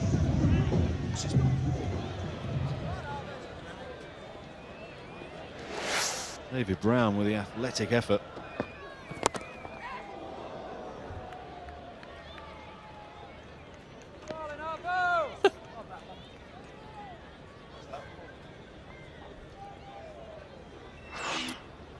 Record second wicket partnership in 2020 Cup history, beating Malachi Loy and Brad Hodge at Old Trafford in 2005.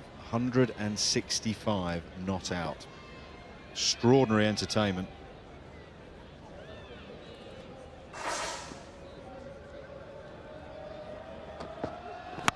Huge high. The fielder's got to come forward. Dropped it. No.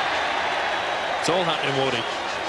Another 9-iron there from Cameron White. He's got under that, and I think the fielder's made good ground there, but he couldn't hang on to it. 15 runs coming from the over.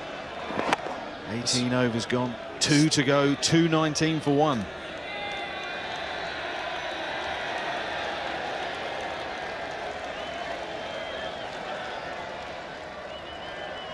A quick change in the commentary box. And Blackwell will stay where he is, but Paul Allett will talk you through the last couple of overs of this innings. Thanks, Ian. We're on for a record total here. 228, the record at the moment. Oh, gone. Not gone. And still not gone. A chance of a run out, chance of a catch.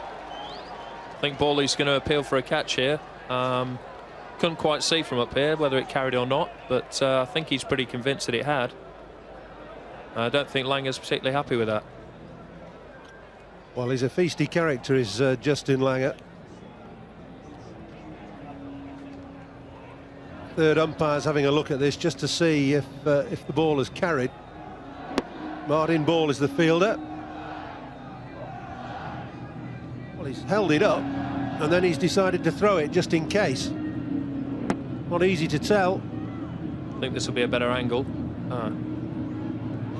Not got it there either, but very difficult to tell.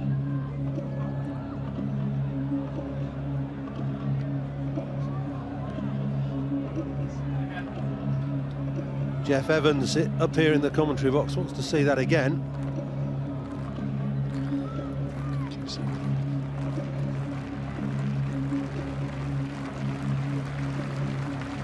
I got it.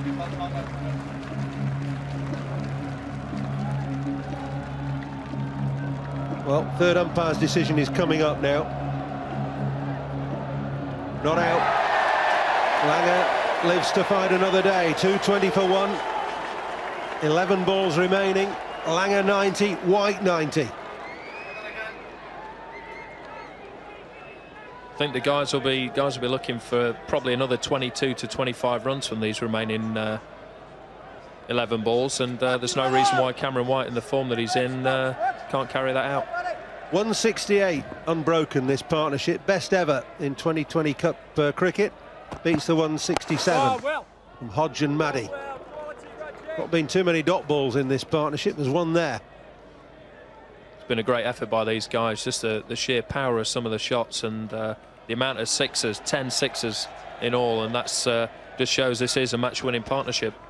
Just a bit of credit to Martin Ball there. I don't think he claimed the catch. I think he just wanted the umpires to have a look, see if he had caught it. He wasn't saying it was a definite catch. It's sliced away, it's up and over, and 6 more. What a fantastic shot. That has gone square of the wicket, a full 70-yard carry. It's almost as if he's sliced it away.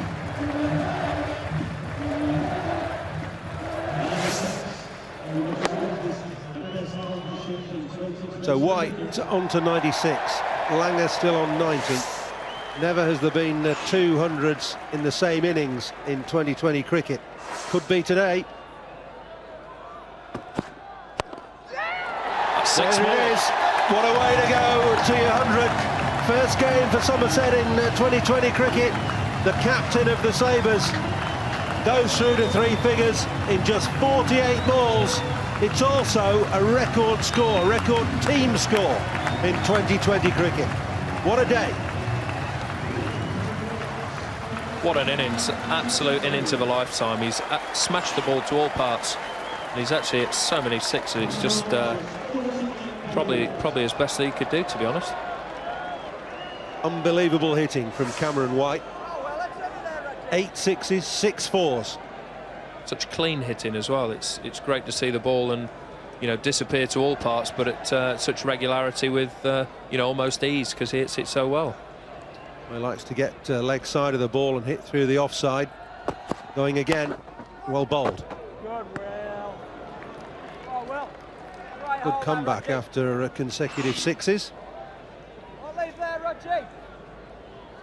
Previous highest ever 2020 innings total was here at Taunton in the same game, 228 for 5, beaten now by Somerset again. Highest score in the world is 245 for 4. That was in Sri Lankan domestic cricket. For the nondescripts. Got it again. 6 more. Unbelievable. 19th of this over. It's finally finished, and I'm sure that he's very pleased at that. And another 6 from Cameron White. 3 in the over. 3 overs for 46 from Rudge. White's on 108. He's actually surpassed Graham Smith's 105 as well with that shot. Justin Langer's got 6 balls to see if he can emulate his captain and get up to 3 figures. 45 balls Langer has faced. And Langer gets 10 off the last Been a brilliant over. innings from him as well. 10 fours, 4 sixes. And the last over is going to be bowled by Ian Harvey. Yeah! Bowled him. Good ball from Ian Harvey, who applauds his former Australian teammate, Justin Langer. What an impact, what an impression he's made in his first 2020 game for Somerset, his first 2020 game ever. Langer has gone for 90. James Hildreth. Give it up for Justin Langer.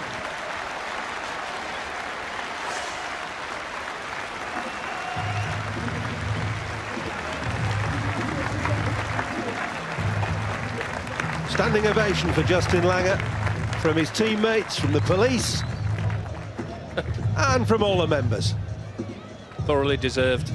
What an innings at 90 there. A superb partnership that's put us hopefully in a match-winning position. And let's see what James Hildreth can do with the last 5 balls.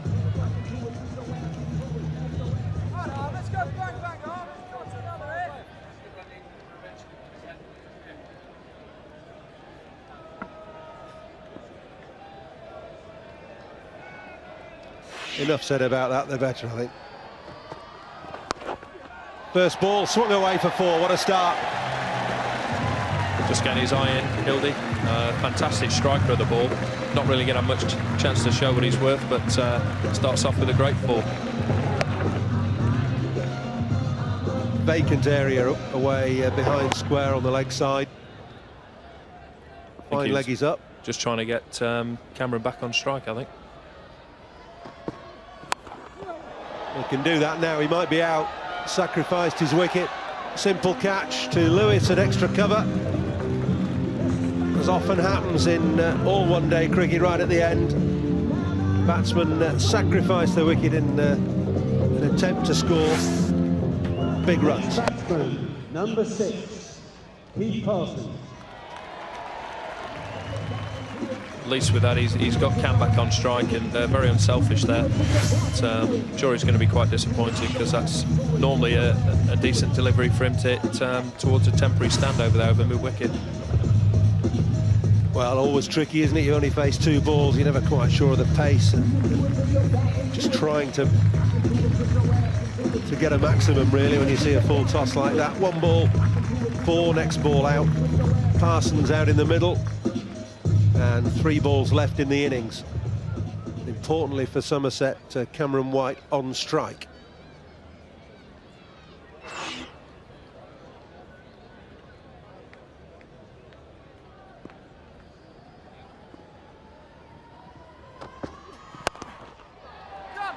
Over extra, it'll be 2 at least. Greenwich is rapid out there, and he's done well to keep it at 2, because that is a monster boundary out there, but at least it keeps Cameron White on strike. We're on for a world record score here at Taunton. There's 2 runs to beat the 245 for 4 made in Sri Lanka, and 2 balls left in the innings. Straight down the ground, and 4. That's it. That's the world record score in 2020 cricket. 248 for 3. White's on 114. He's got a chance making the highest score ever in 2020 as well, which is 116 at the moment.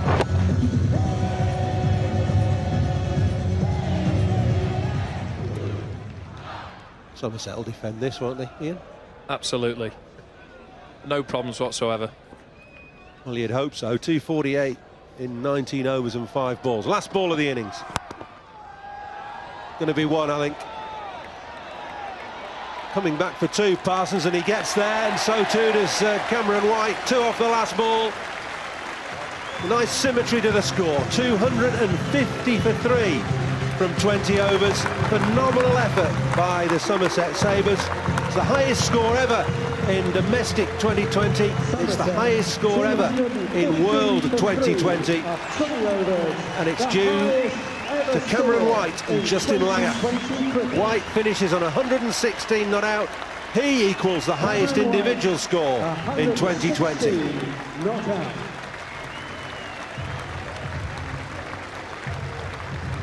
Everyone on their feet. Everybody in the crowd up and applauding this Somerset effort. The Gloucester Gladiators can only shrug their shoulders and gather themselves to try and get this 251. And we can go down and join Ian Ward, who's got the hero of the moment. I have indeed, and we'll be very brief because I know you want to walk off and talk to your team, but you look knackered, but well played. That was outstanding. Yeah, thanks very much. a bit puffed, but yeah, I think just once you get on a bit of a roll, you just got to keep going. So I think obviously JL did excellent as well, and just a good partnership. Bit puffed, you weren't running much, you kept disappearing out the ground. Yeah, I got a bit lucky in a couple of drops, so that always helps when you're going like that. So yeah, better hit a few in the middle, which was nice. It was brilliant entertainment, and thanks for your time. Go and enjoy the applause of the crowd. Upstairs.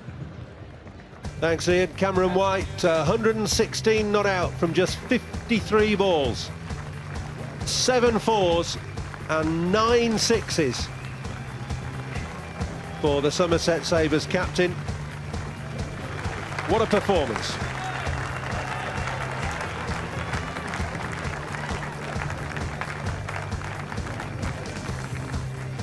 Gloucestershire's bowlers won't really want to dwell on those figures. The economy rates, only Lewis in single figures.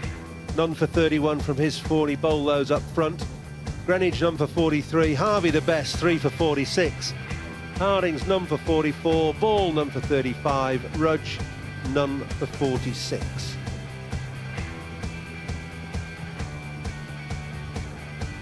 So 250 from Somerset Sabres means that Gloucester need 251 to win this 2020 game from their 120 balls. We're going to have a short break now. When we come back, we'll be looking at some of the shots that took Somerset Sabres to 250 in the company of Ian Ward and David Lloyd.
Craig Spearman and they've got Ian Harvey at the top of the innings, and they'll have a real go at this, will Gloucestershire. They've been a fabulous one-day team over the years, and make no mistake, this may look formidable, but they'll have a real chop at this.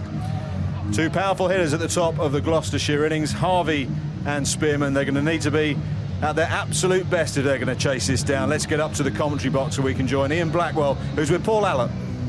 Thanks, Ian. Yeah, you couldn't wish for two better batsmen to open the innings if you're going to chase a record score. Ian Harvey with 3 centuries under his belt in 2020 cricket, the only man to have scored 3 in this competition. And Craig Spearman, his opening partner. Big hitting batsman, formerly of New Zealand, now qualified for England.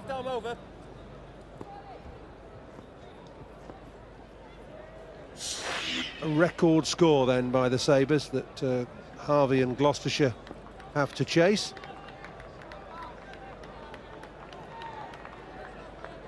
Not sure that's our Matthew Wood, is his mate. There's a couple, aren't there? One at Yorkshire, that could be the one. 2 a ball they've got to go at from the very first ball. It'll be a wide, I think, to start with. Willoughby starting with a loosener. Been very consistent for us, Charles Willoughby. He tends to bowl his overs straight off and look to swing the white ball back, and I'm sure he'll look to do that today. Got two very aggressive batsmen, and hoping he can knock one of them over early. A little bit of movement there. So what's the plan, Ian, from Somerset's point of view?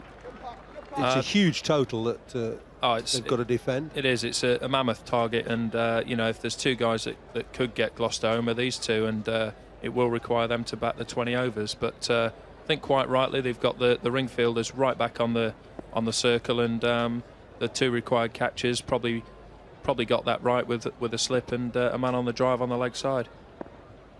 I think these first 6 overs are just going to be a roller coaster, and you know, gone.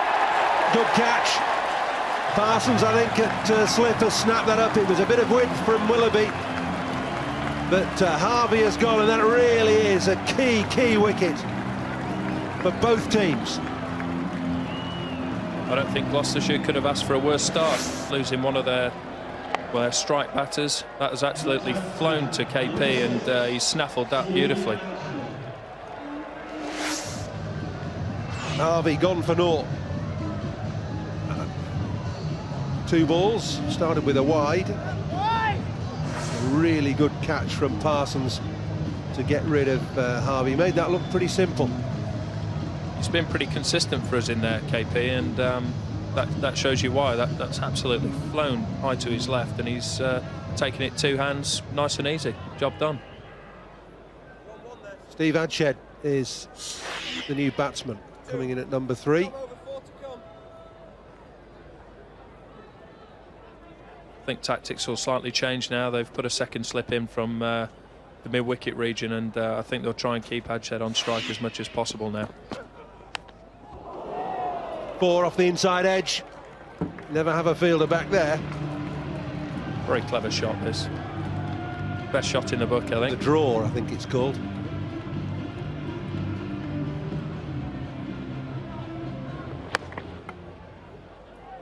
The point is that none of the Gloucester batsmen really can afford to have a look. As I say, the rate is 2 a ball. 12 and over required. It is. It's relentless, and there's no time for getting yourself in, and you know, you need to score it over 2 a ball. It's you know, a phenomenal target, and you know, I'm sure our guys are really relishing the thought now, especially with Harvey in the pavilion.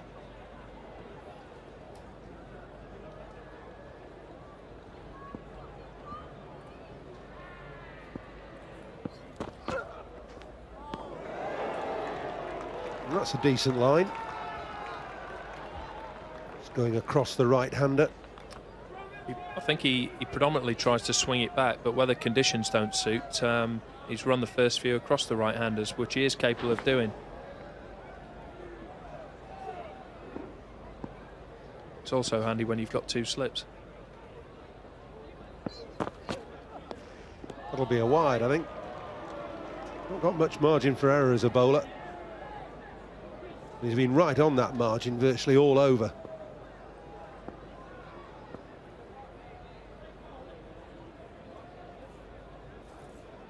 What happens when you're used to swinging the ball back into the right-hander and it doesn't do it for you? No, I think he's just starting those a little too wide, and they're offering not much back, so he's just got to get his line slightly more straight. Not timed, but it's an easy single in the end. Good start though for Somerset. 7 for 1 Gloucester off the first over. Couple of wides, a wicket. Don't get time to catch your breath in this 2020 cricket. Just 10 minutes between innings. Crowd haven't got time to go and get a drink or a burger or whatever. Those boys haven't had much time to relax.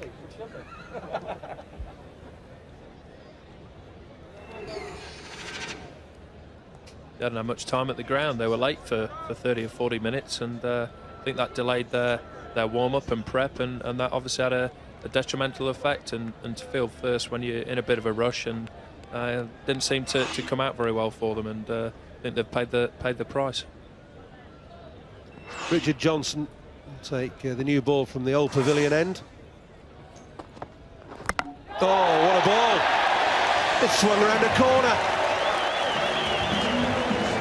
Amset's gone, playing all round, a peach of a delivery. Looked fantastic delivery. Started it on Midland leg, and I think it might have even taken the leg stump out of the ground actually. So great start from Richard Johnson.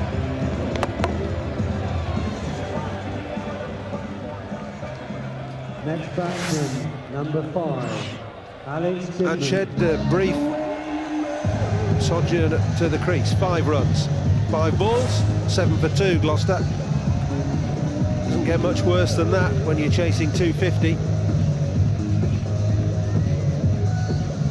Certainly doesn't, but I don't think it'll affect Craig Spearman and somewhat. I think he'll just go out and play his normal aggressive way, and if he stays in, they've still got a glimmer of hope. But you know, if the guys put the ball in the right area, which we've started to, you know, it's going to be very difficult for them.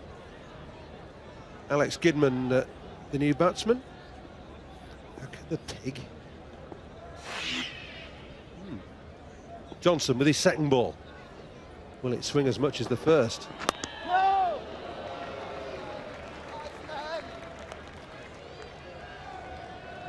This really was a good delivery first up from Johnson, right on the money. A little bit of swing. And yeah, made the batsman blink a touch. I don't think he saw that. He's motioning as if to say he didn't pick it up, but you know, it's okay when he can look back at that on the video screen. He's back in the pavilion now.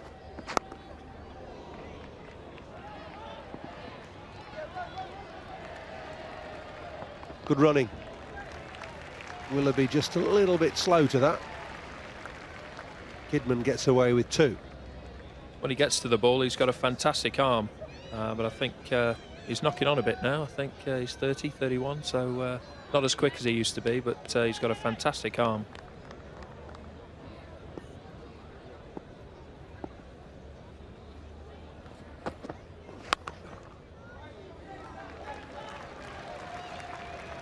Spearman yet to face a ball.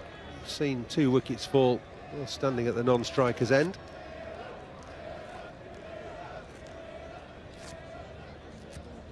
Well, that really is a good ball. To all intents and purposes, it's angling down the leg side, and it's straightened up right at the last minute.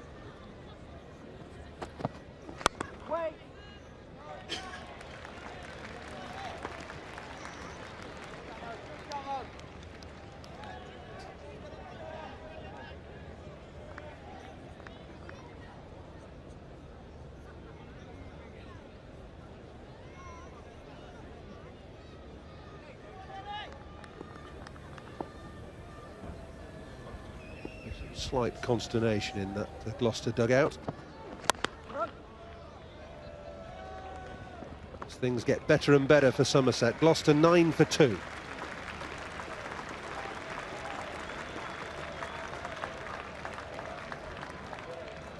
Great first over from Richard Johnson there. He needed to back up the good over from Willoughby, and he's managed to do it brilliantly.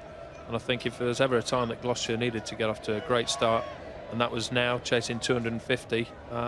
We've managed to peg them back, 2 quick wickets, and you know, it's an impossible task for them here on in. Well, it might not be impossible, but it's getting more and more difficult by the minute. The required rate's up to nearly 13.5 runs per over.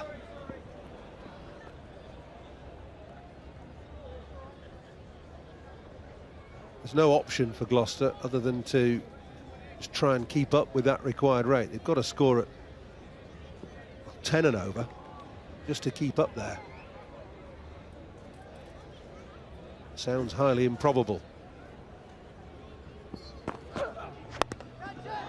Chipped in the air and chipped safely. Probably not that impossible at Taunton. It's one of those grounds where you can really probably chase 100 in the last 8 overs, really, if you've got 2 batsmen set. And that's what Gloucester are going to have to do. I think they're going to have to do that from now. So, you know, it is going to be a difficult task for them, but I don't think Spearman's going to die wondering.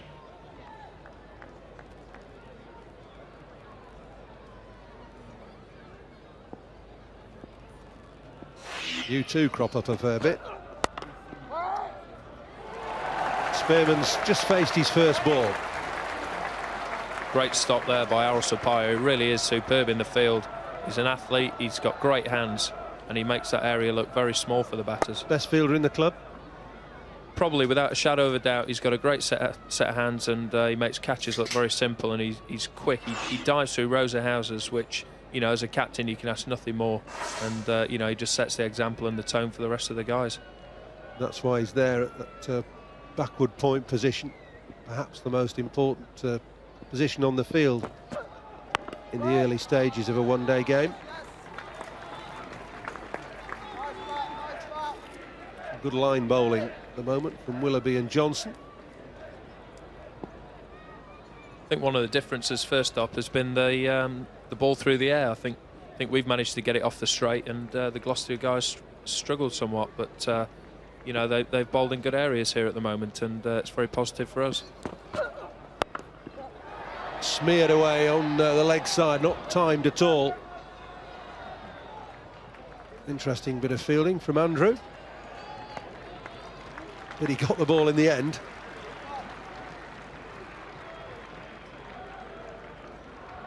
Thought he was appealing for a penalty there, Gareth. Oh, you start on about the Australians. We had all that with David Lloyd earlier on.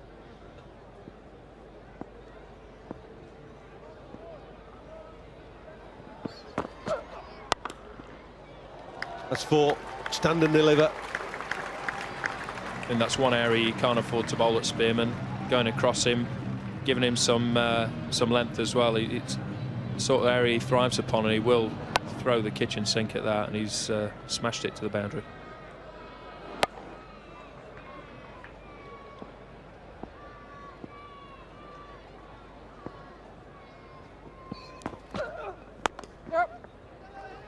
To hurry here. Oh, missed. Oh, and overthrows as well. I don't think there's any need to apologise. You had to throw it, son. Al Sampaio with the pick up and throw. I won't be too worried about that as a captain. I think if you've got a chance of getting a free wicket, you take it, especially when, you know, they still need 229 to win. It's you know, why not take a wicket for 4 runs? So 5 off the last ball. That's better for Gloucester. 22 for 2 from 3. Spearman straight into the swing of things. 11 from 5 balls.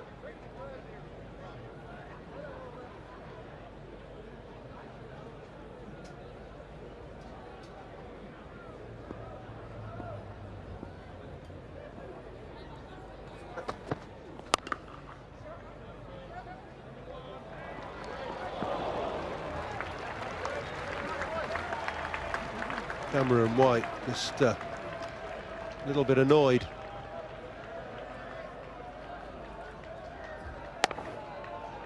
Can't get out of the game at the moment. It would have been very close. Probably gone. Come over to my side. Plenty of bottom hand there from Gidman. The thing about this, Ian, is that this wicket is the best batting pitch in the country, I think, bar none. The boundaries are short, and even though you might want 12, 13 and over, you can never say you're out of the game. No, that's right. The boundaries are so small. You can hit consecutive boundaries, no problem here. And I think you've just seen there, Gidman using the width, if anything, outside off stump. He's allowed to take it over to the leg side, and you know, it's a very vacant gap over there. Deep square leg out on the boundary now. Bowled. Good comeback from Johnson. I think that's a good move, because I'm very sceptical, especially at Taunton, because the wicket is such a good wicket. I don't think you could bowl without a deep square leg or a man back on the leg side. I think you're just asking for trouble, because guys nowadays I think they just back their eye and their ability, and you know, there's ways and means of getting the ball over to the leg side, and you know, it just proves the point there with Gidman's shot.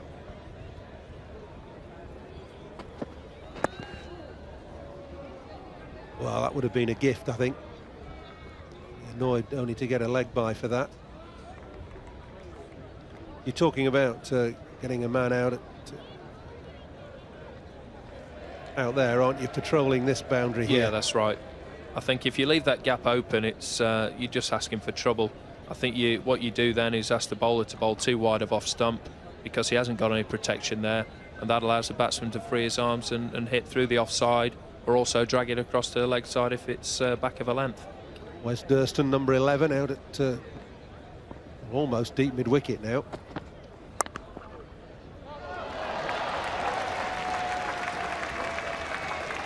Langer in the act, in the field as well as with the bat in his hand. It's like he's enjoying his 2020 experience. It was all smiles this morning. Well, this afternoon when I interviewed him. He's not stopped smiling since then. 90 with the bat.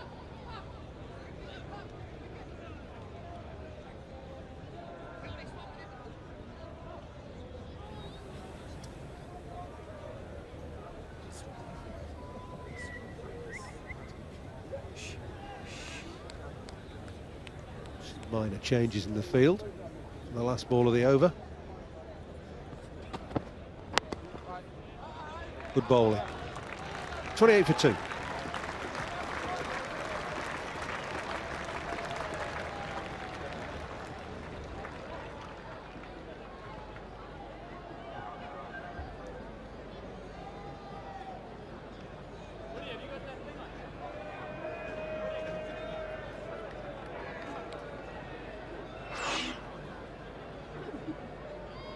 Gloucester need 223 more to win. Nearly 14 and over. That's all they need. Spearman's 12, Gidman on strike on 8.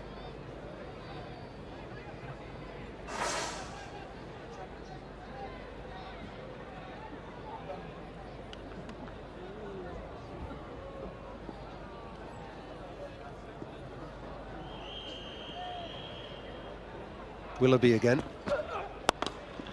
Over the infield, in and out, over extra cover. It's the place to hit.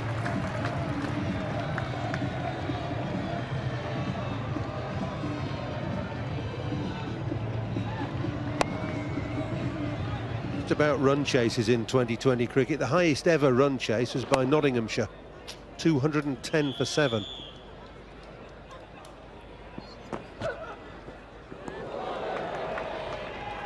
The highest chase by Gloucester, 166 for 5 against Worcester last year at Bristol. They've got to go some. Indeed, I think it's almost a carbon copy of what happened last year. I think we batted first and got the highest score, what was then, I think 228. And I think Gloucestershire got off to a good start and then fell in a heap. That's gone straight up in the air. It'll be a simple catch for somebody. Andrew takes the catch coming across from mid-on. It's just a spoon from Gidman, and he's gone for 12, and Gloucester in real trouble now. 3 down for 32.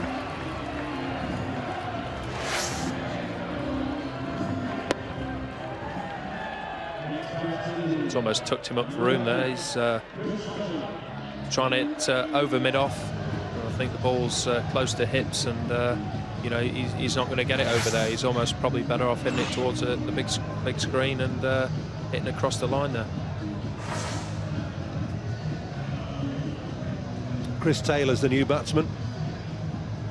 All smiles, plenty of work to do. Resigned to the fact that Gloucester have to go for this chase.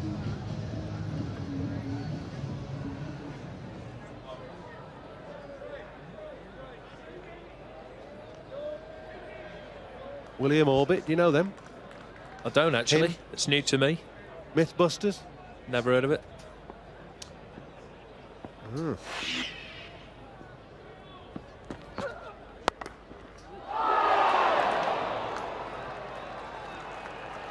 Well, it's just not quite going for Justin Langer today.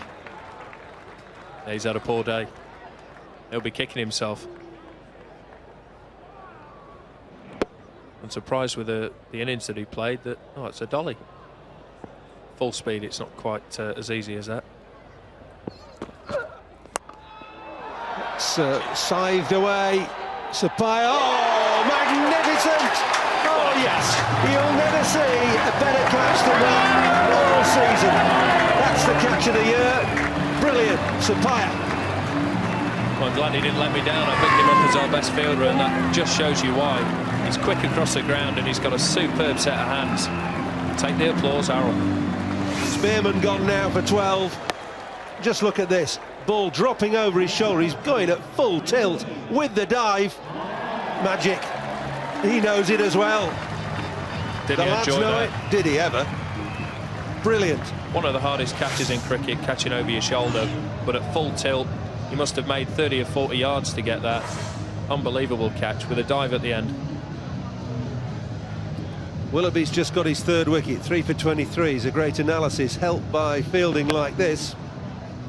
Doesn't come any better.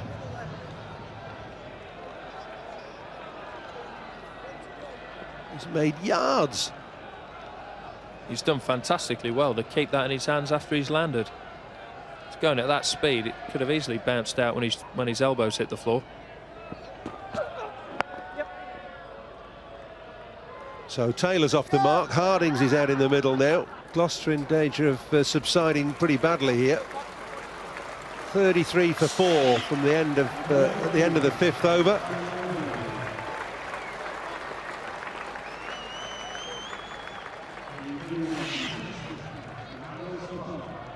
Have a look at this catch again. As it happened, full speed.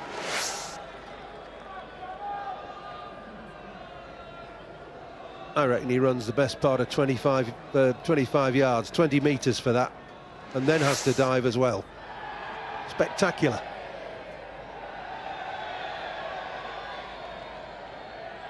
I think the heart will be going after that. You can tell he's a young up-and-coming cricketer for us, and with performances and little bits of brilliance like that, he's going to have a great future ahead of him.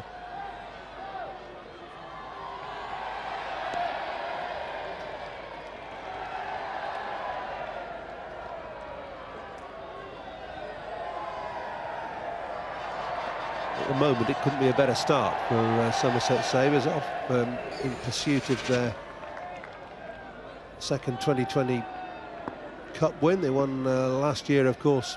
Ian, I mean, even without yourself and Graham Smith. Well, no problem, exactly. But is the expectation there that you can retain this trophy? Well, I think so. It certainly is within the club, and if you take myself and Graham Smith out of the team, we've actually added Cameron White and Justin Langer. So you've actually got two like-for-like replacements there, and we've also added Charles Willoughby into the equation as well, and that has given us an extra dimension as a left-arm seamer. And you know, there's no better way to start your defence than a resounding victory, especially against Gloucestershire. Well, it's looking that way at the moment.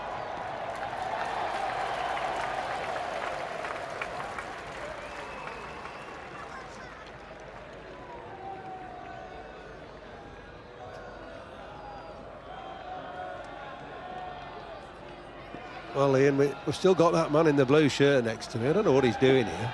Got a walkie-talkie with the picking up the police now. I think security have been called, it's all right.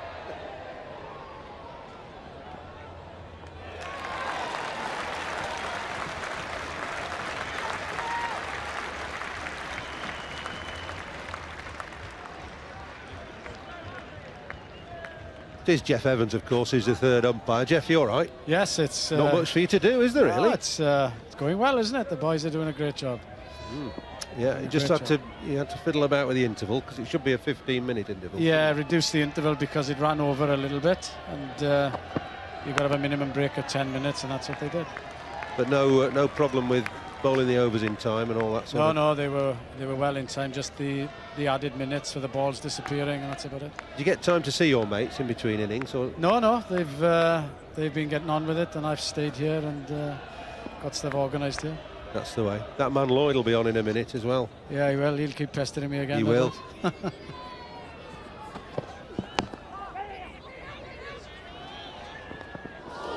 Good pick up and throw.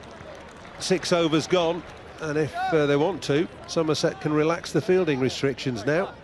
Not sure they'll want to, Ian, will they? No, I'm sure they'll keep some pressure on, because I think as soon as the fielding restrictions do go, we do have a tendency to just let the game drift a little bit, and I'd like to see him apply some pressure and try and finish the job off.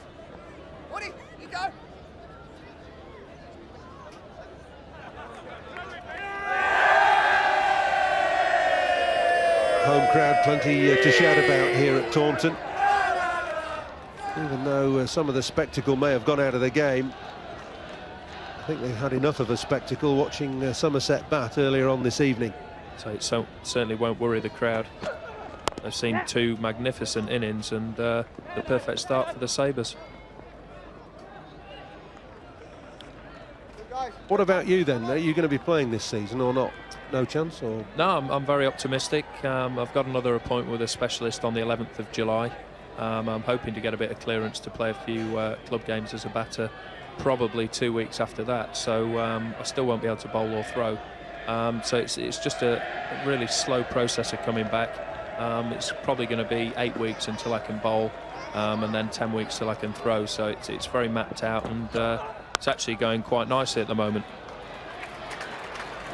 Well, that's good news.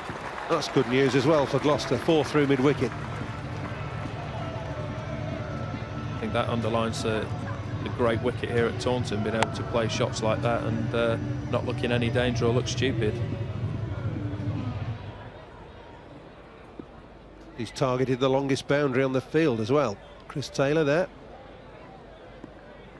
Certainly lots of room to pick the area out there, and he's got full advantage of it.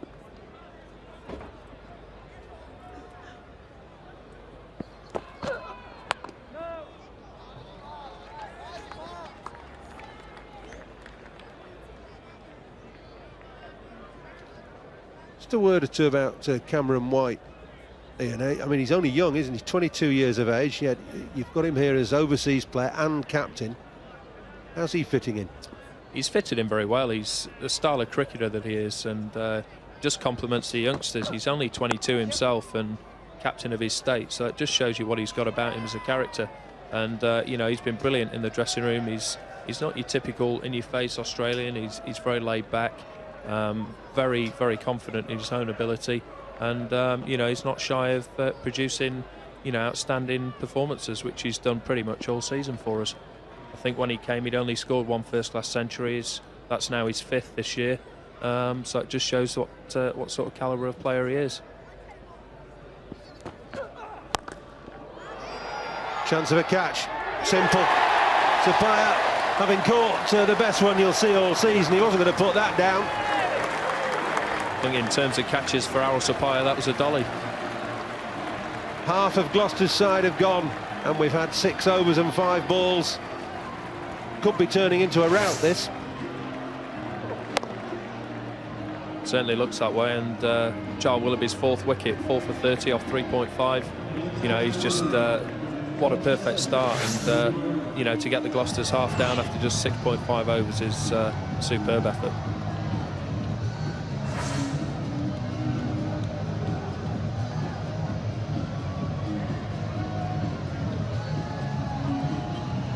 It's a stark reality across the bottom of your screen. 43 for 5, needing 208 from 79 balls. That required rate is up to nearly 16 runs and over. David Brown is at the crease. You two, they're popular. I understand this guy gives the ball a bit of a nudge as well. I think last time out on Sky it 5 sixes, I think, and in an innings of 63 off probably not very many balls at all. He's playing himself in tonight as well. Don't blame him. 7 overs gone, 43 for 5. Good effort for Willoughby. 4 overs bowled, and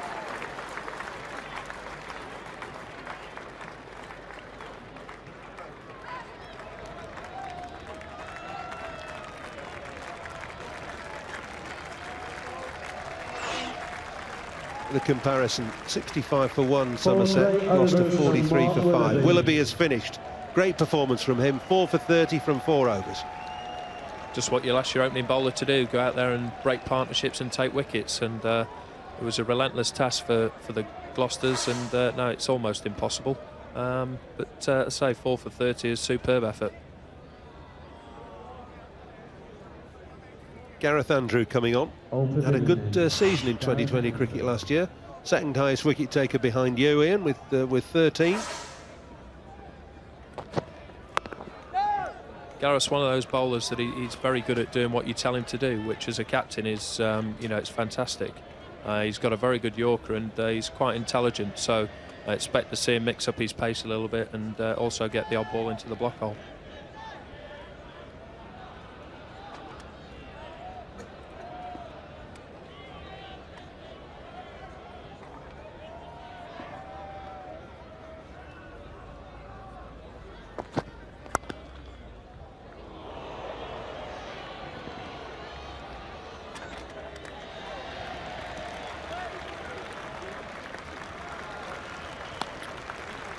Good fielding, quick across the ground.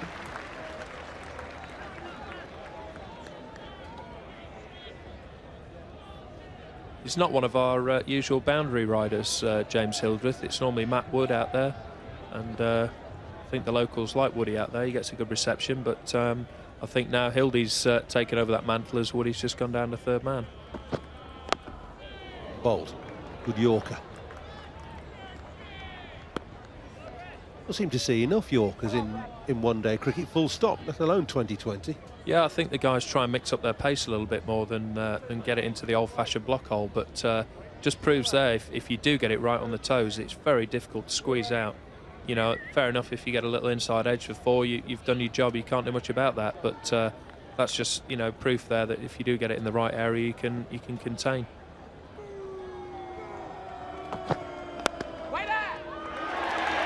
Oh, it's bounced, it's bounced. Jarl Willoughby's running 40 yards there, punch in the air. Mind you, I think he's in that stand there. He thought that was a crowd catch.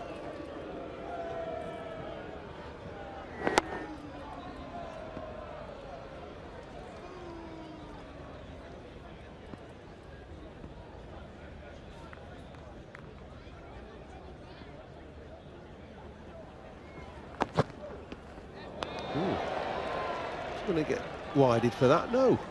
Just one for the over. Again, very intelligent. I think that's the first bouncer we've seen. And the guys don't really use that enough. And, you know, you are allowed 1 and over. Touch and go for being a wide, but, you know, he used his head there and, you know, he's saying to the batsman, you're not just going to get on the front foot and hit me through the covers or over mid-wicket. You're going to have to think about this.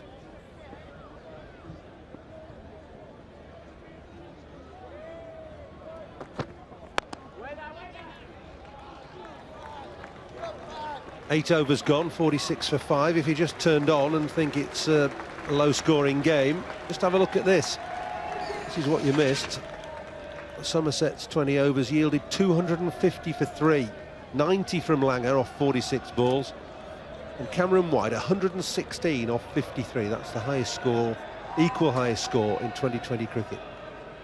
And that 250 total is the highest score in domestic 2020 cricket anywhere in the world. In response, Gloucester are struggling, 46 for 5.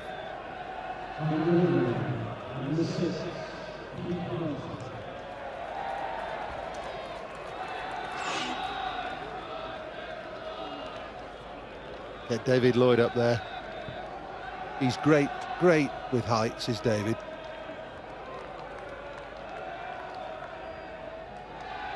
He could be up there already. Is that him in the hoop jumper? I think he's doing his next pitch report.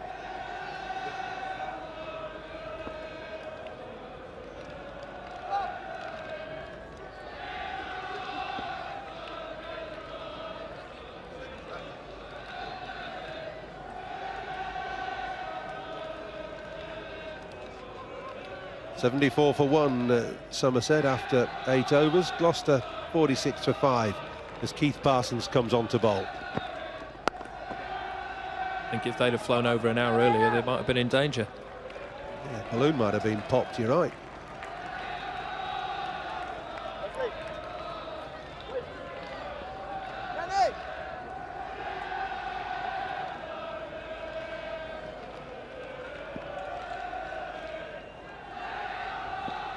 Just enough breeze to get you going in that balloon. That's 6, huge 6. just to the left of our commentary box, not quite into the river. Good show of aggression.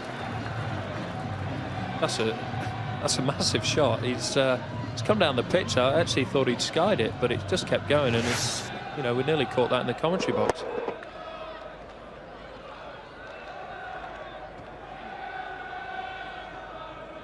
Maybe it is in the river.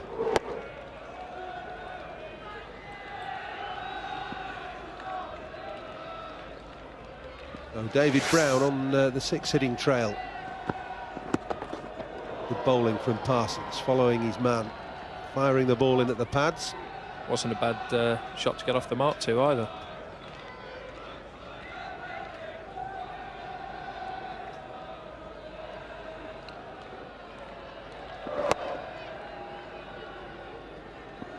There it goes, just to the right of our commentary box, just over the back of the pavilion.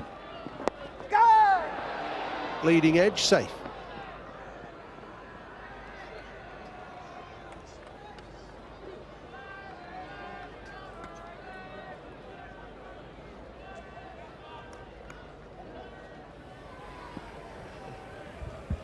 Lane there in front of the dugout, now Gloucester coach. We'll have some analysis to do after this game.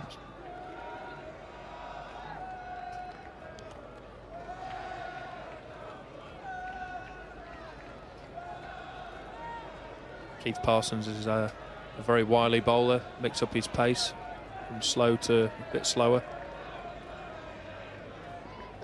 But he certainly knows where to put the ball. Oh, could be out, is out. Yeah, just another slower ball, another example of the slower ball from Parsons. And Taylor playing all round that LBW. One thing he does, Keith Parsons, is bowl wicket to wicket. He gets a lot of LBWs. Pitched on and probably would have hit Midland leg. Good decision. Taylor gone for 13, 56 for 6 now, Gloucester. 195 needed from 66. I think we've reached the point of no return, Ian. Well, 18 and over, you know, 3 maximums. Not a problem if you're Cameron White or Justin Langer, but I'm not sure John Lewis can replicate that. John Lewis, the captain. Akar Louis, mate is Alex Kidman, the Foo Fighters for music and CSI TV. David Lloyd in the back of the box, hasn't a clue what we're talking about.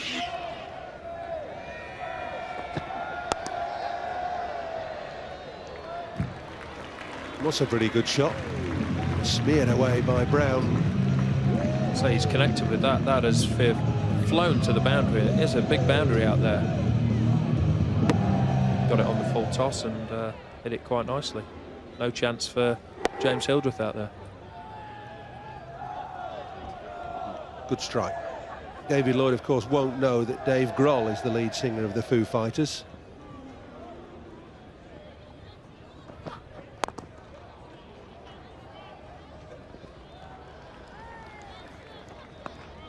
And of course, he'll have no idea that he used to be the drummer in Nirvana either.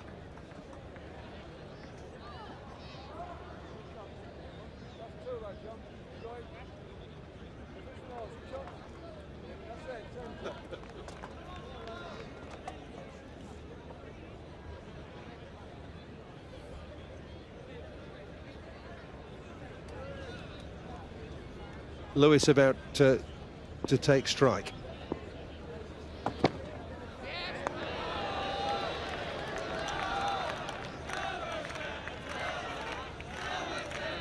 Good bowling again from Andrew there. He's thought he'd let Lewis have one first ball, and saying again, you're not just going to get on the front foot, which a lot of these lower order batsmen like to do.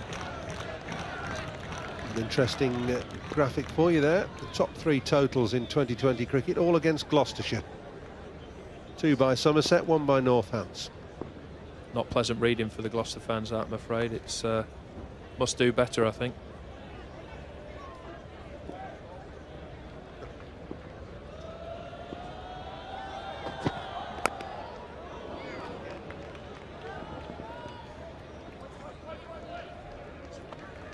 No ball here, and I think we'll get a free hit. There we go.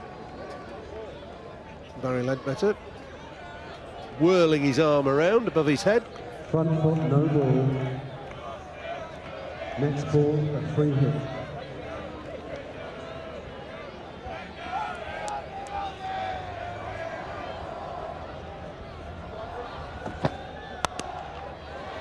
Off the toe of the bat. It will be caught, but he's not out. Cameron White. Kept it to a single as well. It's amazing how many in the crowd don't actually know that a free hit does mean you can't be caught out. Gets them every time. 4 years down the line, it's still happening. Need an announcement, don't we? I'm just glad that Cam didn't throw it in the air thinking he caught it. Edged and fought. I think they're actually interesting stats that Gloucestershire have actually come under some fierce batting against their bowlers, because they do pride themselves on being a very, very successful one-day outfit. And I don't know whether it's just that the 2020 is not there to their liking, or maybe it's sides getting their own back after their dominance in the late 90s and early 2000s.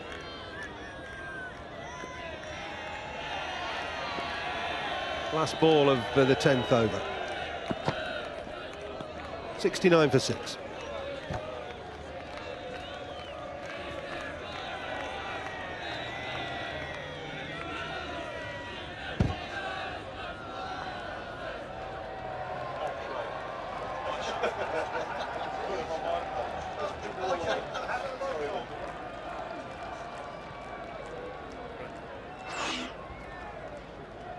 Gloucester need 182 to win from just 60 balls, 18 and over. What will David Lloyd and Ian Ward make of that? Yes, thank you, Paul. Just the 18 runs and over. Here's Keith Parsons to continue from the Botham stand end. And he's bowled a canny little spell, Keith Parsons. It's only lasted 1 over and 1 ball, but he's kept the ball full and straight. He's picked up a wicket, he's mixed his pace. It's bleak, though, for the visitors, David. Well, Somerset have tore into this game from the very first ball. They fielded brilliantly.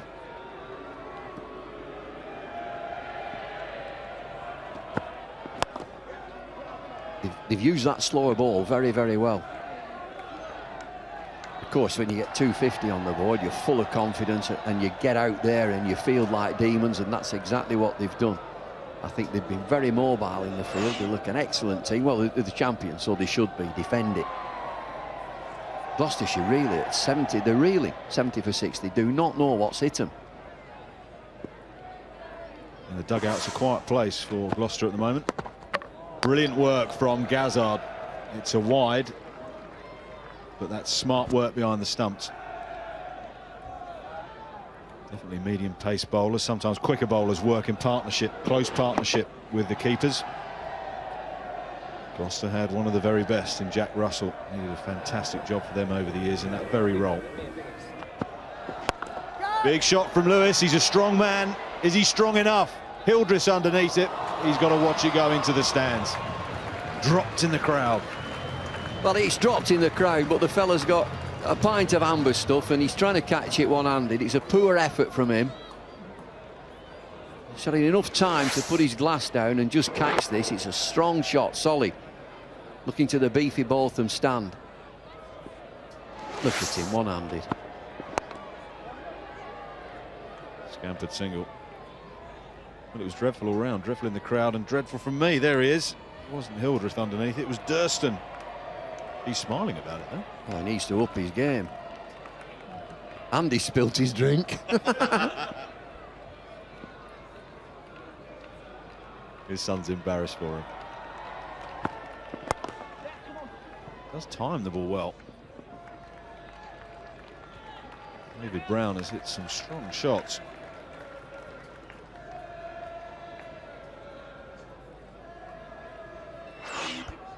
Those of you viewers that watched our coverage of the C&G game between Gloucestershire and Surrey probably remember all about David Brown, clean striker of the ball. He's going to need to be. Lewis has plopped that into a gap. No, he hasn't. It's nearly held Gazard herring in. Thought for a minute. 80 for 6. It's Wes Durston who's out there on the boundary. He just chips this, and it's almost between two fielders. It's certainly not reaching the boundary. Durston comes in, he gets two hands to it. His momentum carries him forward, and it's grasped in the end. He just thinks that he should have caught it, but it's a good effort. Sorry, boys, all round. Well, we've had a good day today. It's been cloudy, it's been threatening, but this ground was full to capacity. Early doors, lots of children, lots of kiddies in. Certainly enjoyed the day. All sorts in here. Ooh, that's a clever shot. Got it away to the boundary, but it's a no ball. It's not a front foot no ball. I believe that's given on height. Ball pitch delivery above waist high, and John Lewis looked particularly pleased.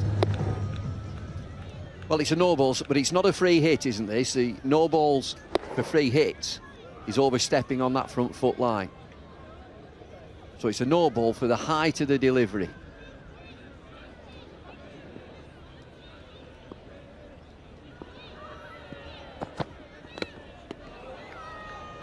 John Lewis has stuffed himself a wee bit there.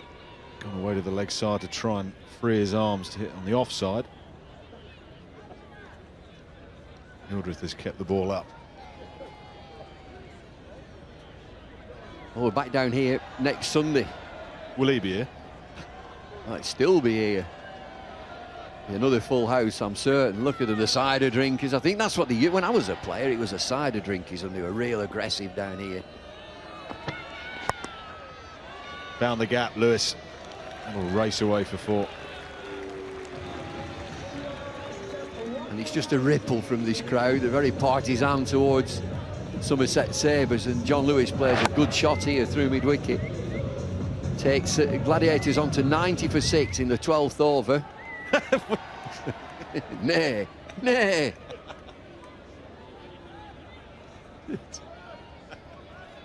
What are they like? Rambo.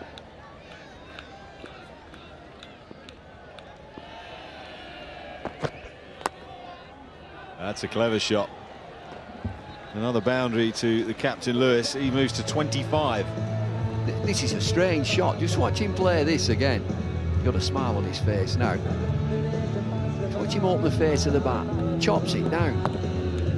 Almost spoons it through that vacant slip area. Well, you do need to improvise as a batsman in 2020 cricket, as you do as a bowler.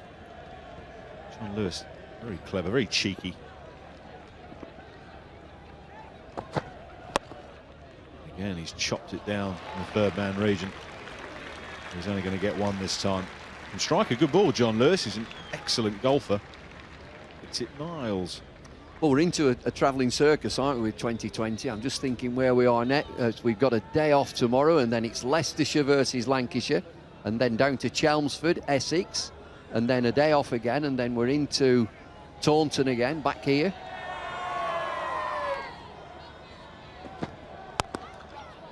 Drilled straight. Richard Johnson will come round and keep the batsman to 1. They're going to keep you busy, Bum. Let's have a look where we are. Just going off memory, yeah. Leicester Thursday, Chelmsford Friday, back down here Sunday, then to Northants, Britt Oval, down to Cardiff. Gosh, there's plenty there.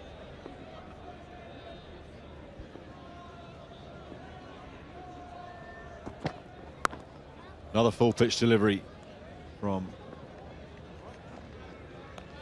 Andrew, but no ball to 12 overs gone, 97 for 6. Just to confirm, down the bottom there, the 10th of July and the 11th of July. We're just going to hold fire on those and wait to pick the very best of the action from the latter stages of this qualification period. We could be anywhere, 10th and 11th of July. Well, I'm just looking at this team here. Somerset are the oldest, and they started off like a house on fire, haven't they? They've played real good cricket, batted aggressively, scored 250, a mammoth 250. They've bowled well, they've fielded well, so they'll be an early favourite. Lancashire are actually favourites for the title, and they will be a good team. From the river end, number 3, Cameron White. Cameron White comes into the attack now after 12 overs. He is a leg spinner. Young leg spinner, 22 years of age. I watched him at 19 when he was captain of Australia under-19s, and he was brilliant. I'm not sure that he's actually kicked on with his leg spin. His batting has improved, but certainly got time to develop his leg spin bowling. Plays for Victoria back in Australia. He won the 2020 competition last Australian summer, so he knows a little bit about captaining and playing in 2020 cricket. And with his leg spin, you feel sure he'll be picking the brains of his sometime teammate Shane Warne. Bowling it very quickly, one up at nearly 67 miles an hour. You can't fault him for that. Push it through. No, and it's a good move, isn't it? When you need 19 and over, put the leg spinner on, have a go at these. Might just pick a few wickets up. There his leg spin has not developed. I saw him at 19 and I've watched him. I watched his career. I thought this guy is going to be a box office test match leg spinner. As happens, it just drops back a touch. High. Is it far enough? Massive. Nearly into the dressing rooms. Bouncing off the wall and into the crowd. You've got to keep your wits about you when you come to watch 2020 cricket. Lewis strikes a long ball. It's his second 6. Well, if a leg spinner asks a question and you need 19 and over, you've got to give some answers. 144 required from 44 deliveries. Where's your money? Done and dusted is this, I think. Cheeky. You'll get one for it. So what do you think Gloucester did wrong when they bowled, David? Do you think they were at fault, or was it just the brilliance of the batting from Somerset? Well, number one, the batting was terrific. It really was. I think they were shell shocked the way that they tore into them, Langer and Cameron White, and they'd be thinking about getting the Yorkers in. They expected it to swing and do a little bit here at Taunton. But they got hammered. Simple as that. 13 overs has gone, and it's 109 for 6.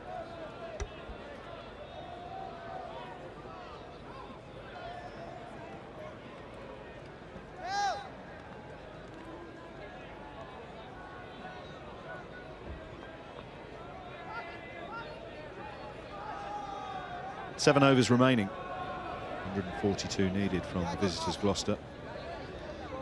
Being pounded into submission by Somerset so far here at Taunton. 20 runs per over. Now, when White and Langer were going earlier on this evening, that was a distinct possibility. Maybe not now for the Gloucester folk. The crowd are still loving it, which is the main thing. And Errol Sapire, who took quite simply one of the best catches you will ever wish to see a little earlier. Errol Sapire from the He's on pavilion. his first bowl of the afternoon stroke evening. Left arm over the wicket.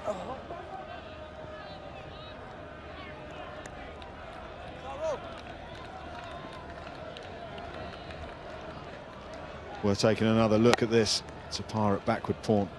Must have made 25 yards, 30 yards, full length dive. High. This is another tester. Who wants it? Who's underneath it? Got it. Well held. Wes Durston. But he's got plenty of time to catch this at deep long on. Wes Durston. Sapire left arm spin, and again inviting, put the slower bowlers on, and you've got to go for the boundaries when you need 20 and over. He's gone many a mile into the air. Set yourself, keep your eye on it, high catch. Durston takes that catch, and it's 110 for 7. Next batsman in, number 3, Martin Ball.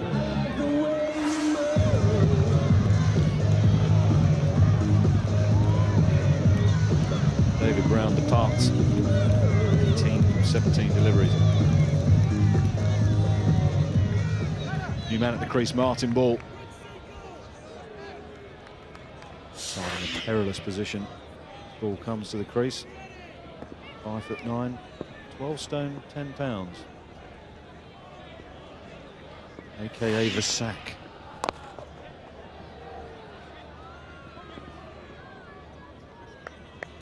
Now, I wonder if we can have a quick word with Wes Durston out there in the gloom at long on. Wes, it's Ian Ward in the commentary box. Can you hear me? Just about. Just about. Well, I'll keep it brief and shout. That went a long way up, that catch. With snow on. But obviously pleased to hang on to that one after the 1-3 overs ago. Well, you've got to put those out of your mind, which you did brilliantly and held on to it. What's the atmosphere like out there? Oh, brilliant. Yeah, no, it's full house. And these occasions are always brilliant. Big shot from Lewis, huge. 20 rows back, and he's dropped in the crowd. Crowd are on the floor as well. They really do have to up the game in the crowd. It's Lewis again, he's peppering them. What are you doing, Dad? Get a grip, that little lad. Beautiful shot. Out there at deep mid-wicket. Catch it, Dad, catch it. And he falls over. Takes his son with him. Knocked his son over. Good work from Gazard. Tell you what, next game, David, we're going to have to start whacking balls into the crowd before we start giving them some practice. Well, they've had a shocker today. I know it's the first game, but there's no excuse for this. It's two hands to it, and he falls over and knocks his little lad as well. Having a ball. For dropping a ball. What are you doing? What are you doing, Dad? Thank you. He's famous now. He's on the big screen. 7,500 people know exactly who put the catch down.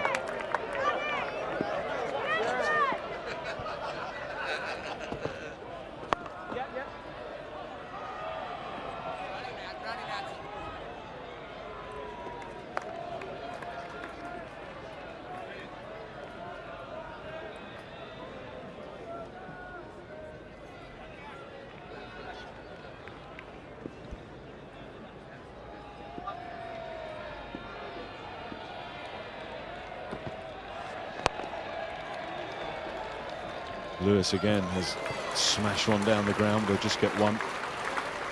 He's playing his bit, John Lewis.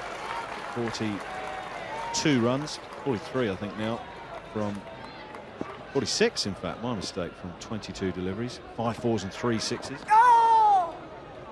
Hands on head from keeper and bowler, and that will run away for 4 leg byes. Might just have got a little tickle on that Martin ball. It's a very fine sweep. 128 required from 34 deliveries. It's highly unlikely. 22 and over.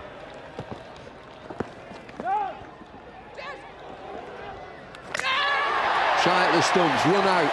I don't think we need the third umpire. It's highly unlikely now, David. That's the 7th wicket gone down. They need 127 from 33 balls with just 3 wickets in hand. Well, it's official. I'm back in Somerset right now. Required rate is 23.09. Great work. They've been on fire in the field. They've fielded brilliantly, Somerset. 250 on the board, and then back it up with fielding and classy bowling. Lewis has gone for 43. 124 for 8.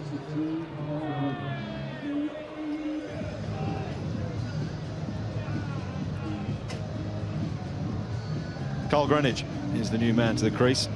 Have a quick look at the run out of John Lewis. Great work from Carl Gazard behind the stump. So quick to the ball. A good partnership with keeper and bowler. They're as mad as left-handed shirts, these.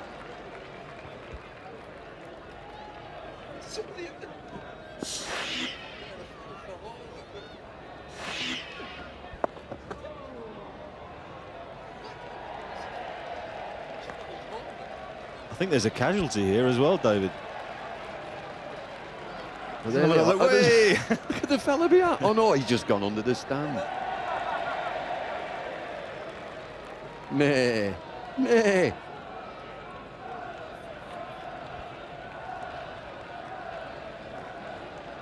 Takes all sorts. 1 delivery left from the 15th over.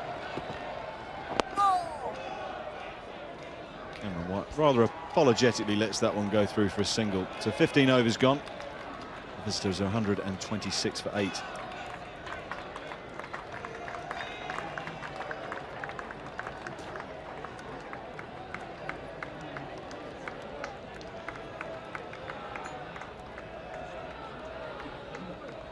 Wes, it's David Lloyd up in the commentary box. Have you got me? Oh, is he a piece, this fellow? Wes, it's David Lloyd in the commentary box. Have you got me down there? He says, Bloy, I'm not speaking to you. Wes, can you hear me? Can you hear me, mother? It's you. I don't want to talk to you. It's every time. Gone. Heave across the line, full and straight from Sapphire, and these really, well, it really is the last rights here. Gloucester simply have been blown away. 126 for 9 now. The slower ballers at the back end of the innings. Desperate measures for Gloucestershire, needing 25 and over. Number 24, William Rudd. They've been absolutely pummeled here by Somerset Sabres. Carl Greenwich has gone just with a single. 126 for 9. Time for reflection, but this is the first game. You can regroup, you can start again. They've been blitzed today. Somerset, make no mistake, have been excellent. Will Rudge is the new batsman. I've been joined by Paul Allott. They've been terrific, haven't they, Somerset? Very, very good indeed. Mind you, when you've got 250 on the board, gives you a chance of being terrific, but to get the 250, they were superb. And you got the feeling if Gloucester lost early wickets, they were never going to get anywhere near. They had to be up at 10 and over from the very first over to stand a chance, and there were 2 wickets down inside 2. Emphatic performance from Somerset to put down a marker, because I think a lot of people thought that because they were missing Graham Smith and Ian Blackwell as well, that they'd struggle to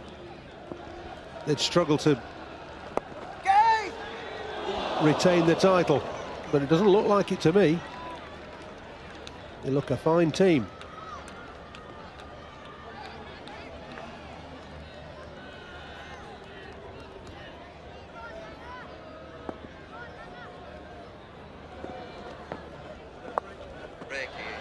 It's in the air.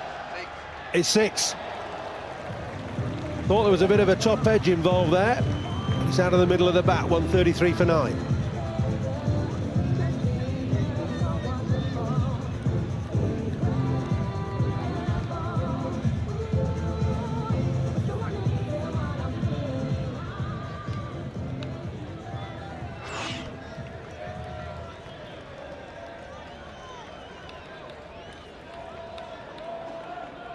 ...118 from 24 balls, 1 wicket remaining. You're right, David, your money's on Somerset. He's gone, you know. He's gone, the man next to us. Oh, and so have Gloucester, they've gone as well. All out 133. Quite fitting that Cameron White should get the last wicket after a brilliant batting performance. Somerset have completely outplayed Gloucestershire here today at Taunton, and they've won by 117 runs in just a 20-over game. Well, they set the standards. Somerset, as the holders, have come out guns blazing here on home turf at Taunton. 10 out of 10 for that performance. Now, can they better that throughout the campaign of 2020? I doubt it, but there will be a force.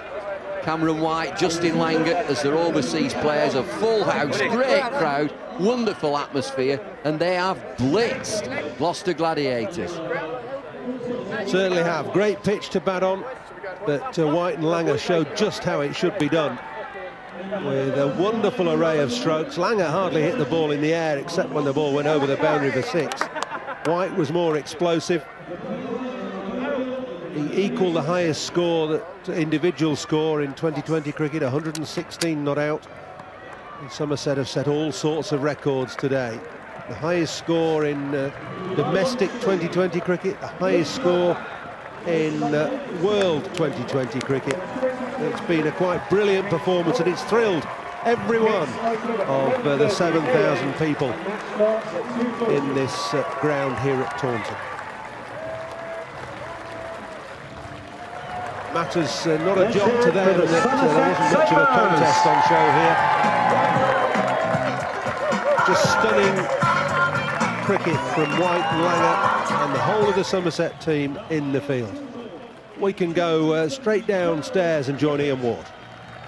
Yes, thanks very much indeed. I've got Charles Willoughby with me. Well bowled, 4 wickets for you. It's you need a little bit of luck, as you said before we did this interview, but you got it and you bowled superbly. Well, the thing is, we knew they were going to come seriously hard up front with our total on the board. So just varying the lengths and varying the pace, we knew they were going to create opportunities for us. The guys took some superb catches today and we fielded really well. Oh, Errol Sapire in particular, that one going running away towards the crowd. That's nothing for Errol. He's fielded absolutely superbly this season and it's actually been brilliant. It's brilliant to have fielders like that when you're playing one-day cricket. You just know that if you get it slightly wrong, they're going to back you up.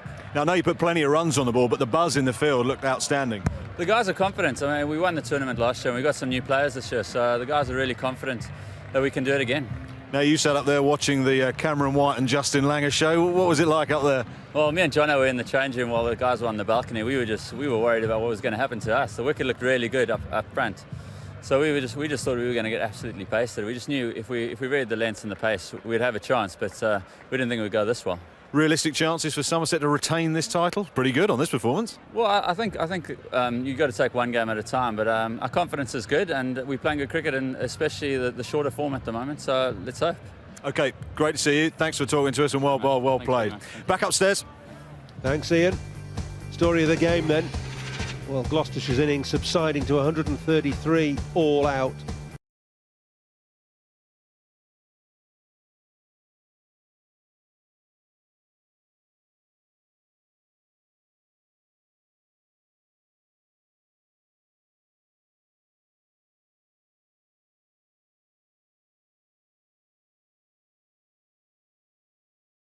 Speaking with Paul Allop. Thanks, Ian. Yeah, he might only have been in the country about 5 days. It's his first game of 2020 as well. That was some start. It's good fun, isn't it? I can understand now. As I said, I've watched it a few times before. I said before the match, I've watched it a few times now to experience it. I can understand why everyone loves it. You played, I hesitate to say properly, but you hardly hit the ball in the air except when the ball went for 6. Yeah, it might have looked like to you. It felt like I was swinging from the bootlaces every ball, but no, it is. It's it's an interesting game. I think people now, players now, they tell me 3 years ago everyone just came out and slogged them. Now there's a little bit more tactic in it, so it's good fun, I can tell you. Yeah, I think when the competition started 3 years ago, I don't think players really quite took it seriously. They're certainly doing that now. Well, it's very interesting. Having just arrived at Somerset and they won it last year, they're really serious about winning it, and as you said, it was a bit of a hit and giggle to start with, but the players see, I mean, as I said, there's a bit more skill involved than you think, and I actually think it'll help develop one-day cricket. We saw what happened in Johannesburg a few months ago. I think it'll help develop one-day cricket. How well did your captain play at the other end? Unbelievable. I mean, I've played against Whitey a number of times before for West Australia and Victoria. I've toured with him once, I think. To be completely frank, I did not know he could bat like that. I mean, it was awesome. He's had a really good season since he's been at Somerset with the bat. Throwing that his leg spinners. He's an outstanding prospect for the future. You'll be looking forward to batting on this surface in one or two longer games as well, won't you? Yeah, unfortunately, this summer there's only one 4-day game I get to bat on it, but I've batted here a few times before. It's legendary for a place to bat, so I'll hopefully make the most of it this time. You never know, maybe in the future there might be a few more. Well, your first game, you've set a record. It was the highest partnership ever in 2020 cricket between you two. Whoever would have thought? I said when Gillespie got 200 in a Test match, I thought when Gillespie got 200 and McGrath got 60 in a Test match, I thought they were there in the next edition of the Bible. They were miracles. So for me to get 90 as a Test opener in however many balls, mate, it's in the next edition, I think. Well, you've got plenty of games to come. You might get 100 yet. You never know. I mean, it just goes to show. I mean, whoever would have thought when it first kicked off that people would get hundreds. Whitey's showing that today. A blocker like me got 90, so you never know. The sky's the limit. Certainly wasn't a block. Well played, Justin. Thanks very much. Back to you, Ian. Thank you, Paul. No, it wasn't a block. It was quite outstanding from Justin Langer. It was quite outstanding from the man on my left, Cameron White. Been joined by the two captains, Cameron from Somerset and John from Gloucester. John, I'm afraid I'm going to have to come to you first. Not one of the better days at the office, would that be fair? No, we didn't play very well, to be fair. All round, fair play to Cameron. He struck the ball as well as I've seen, and Justin Langer rotated the strike and hit some really good boundaries, and that was a fantastic partnership for Somerset, and they outplayed us today, and well played to them. The boundaries were the key that really hurt you because they kept flying over and through. Yeah, we know it's a hard place to defend runs when guys get in here, and these guys know where to hit, and they hit pretty straight down the ground, and the boundaries are pretty short, and our guys didn't quite get it right today, but like I said, these guys, they hit it clean, they hit it long. Now, I know you're not one to make excuses, but you did have bad preparation for this game with the carnage that was on the motorway. Difficult preparation. Yeah, difficult, but not for me really. You know, we got down here in good enough time to prepare ourselves to play the game of cricket. Unfortunately, we didn't play to our best, and we're pretty much a long way off that, to be honest. And it wasn't good enough today, but there's a lot more games to go in this competition. What have you learnt then, bowling as a team unit on a pitch like this in 2020? What have you got to remind yourself, first game of the competition from last year, perhaps? At the death, we need to get in the block hole a little bit better. Well, to be fair, you did that the last 2 or 3 overs. You did that. Overs, yeah, and in the middle there, you know, when these guys got going, we dropped some catches, we did some misfields, we were a little bit sloppy in the field, and we missed our lengths. You know, it was all-round pretty poor performance. You know, and then with the bat again, we looked for a bit more composure from our top order, and to be honest, they didn't do that. They went out trying to hit every ball for 4, which is something I didn't ask for. I wanted a nice, solid base so we could attack later on in the game. Well, bad luck, but John says that their batsmen came out all guns blazing. There was no composure. Well, they had to go for it because of the extraordinary partnership between you and Justin. Yeah, I guess when you're chasing a total like that, you've just got to take a lot of risks, and I guess when you do that, you can get wickets when you're bowling. So yeah, I think it was just a case of runs on the board. Take you back to the start of the day. You lost the toss and you were inserted beyond your wildest dreams. 250 is a record in any form of 2020 cricket throughout the world. Yeah, I said at the time we were probably going to have a bat. We know the pitch is always pretty good here at Taunton, so yeah, we just know that our plan is that during those first 6 overs to be nice and positive and play good cricket shots. Like John said, not to go out and necessarily slog. So that was our plan. We got a good base, and we just went on with it from there. We just heard Justin say that he didn't know you could play like that. Yeah, he's having a laugh. Yeah, I'm glad he knows now. So hopefully he can pass on some words to someone of wisdom. Now we're watching a bit of you in action here. The majority of these boundaries were so sweetly struck. I mean, you must have a heck of a bat in your hand as well. Yeah, county sports look after me pretty well. They produce nice big bats, so yeah, it always helps. Now, one thing we did notice is for the first 6 or 7 deliveries of your innings, you just took a little bit of time to set yourself. How important is that? Yeah, I find anytime, I think anyone knows, anytime they go to bat, no matter what form of cricket it is, you just got to get in, don't you? So it was no different for me in 2020. I have to give myself a chance to get my iron, get the pace of the pitch, and that's what I did today. So that's my plan and has been since I started playing 2020 cricket. Now, David Lloyd was talking on commentary with me and saying, well, we were both so impressed that you were moving around the crease, trying to put the bowlers off their line and length, but you still hit the ball with a nice solid base. Is that something you practice in the nets? Not a lot, to be honest. Don't really try and practice slogging too much. They weren't slogs. These weren't slogs. Yeah, no, but yeah, I think part of any good batting, I think, is keeping your head nice and still. So I sort of go on, if I'm going to move, I move nice and early and try and put the bowler off, and then try and be nice and still when it's bowled. So that was the plan I had today, and had a bit of luck as well, which always helps, and it worked today. And what about your partnership with Justin? He played his bit up the other end. He's only been in the country 5 days. Yeah, I know. Obviously, he scored almost 2 runs a ball as well. So yeah, he batted beautifully in 90 runs in 2020. Great partnership. Good buzz in the field as well from the guys. Must have been pleased with the commitment. Yeah, we really enjoy this form of cricket. Like I said at the start, we won the competition last year, and yeah, I think one of our things is just to really enjoy it, and in the field you can do that. Chances of retaining the title? I guess you say you don't want to get too far ahead of yourself, but it's a good start, and as I think just saw Charles being interviewed there before, confidence is high, so just got to keep rolling on.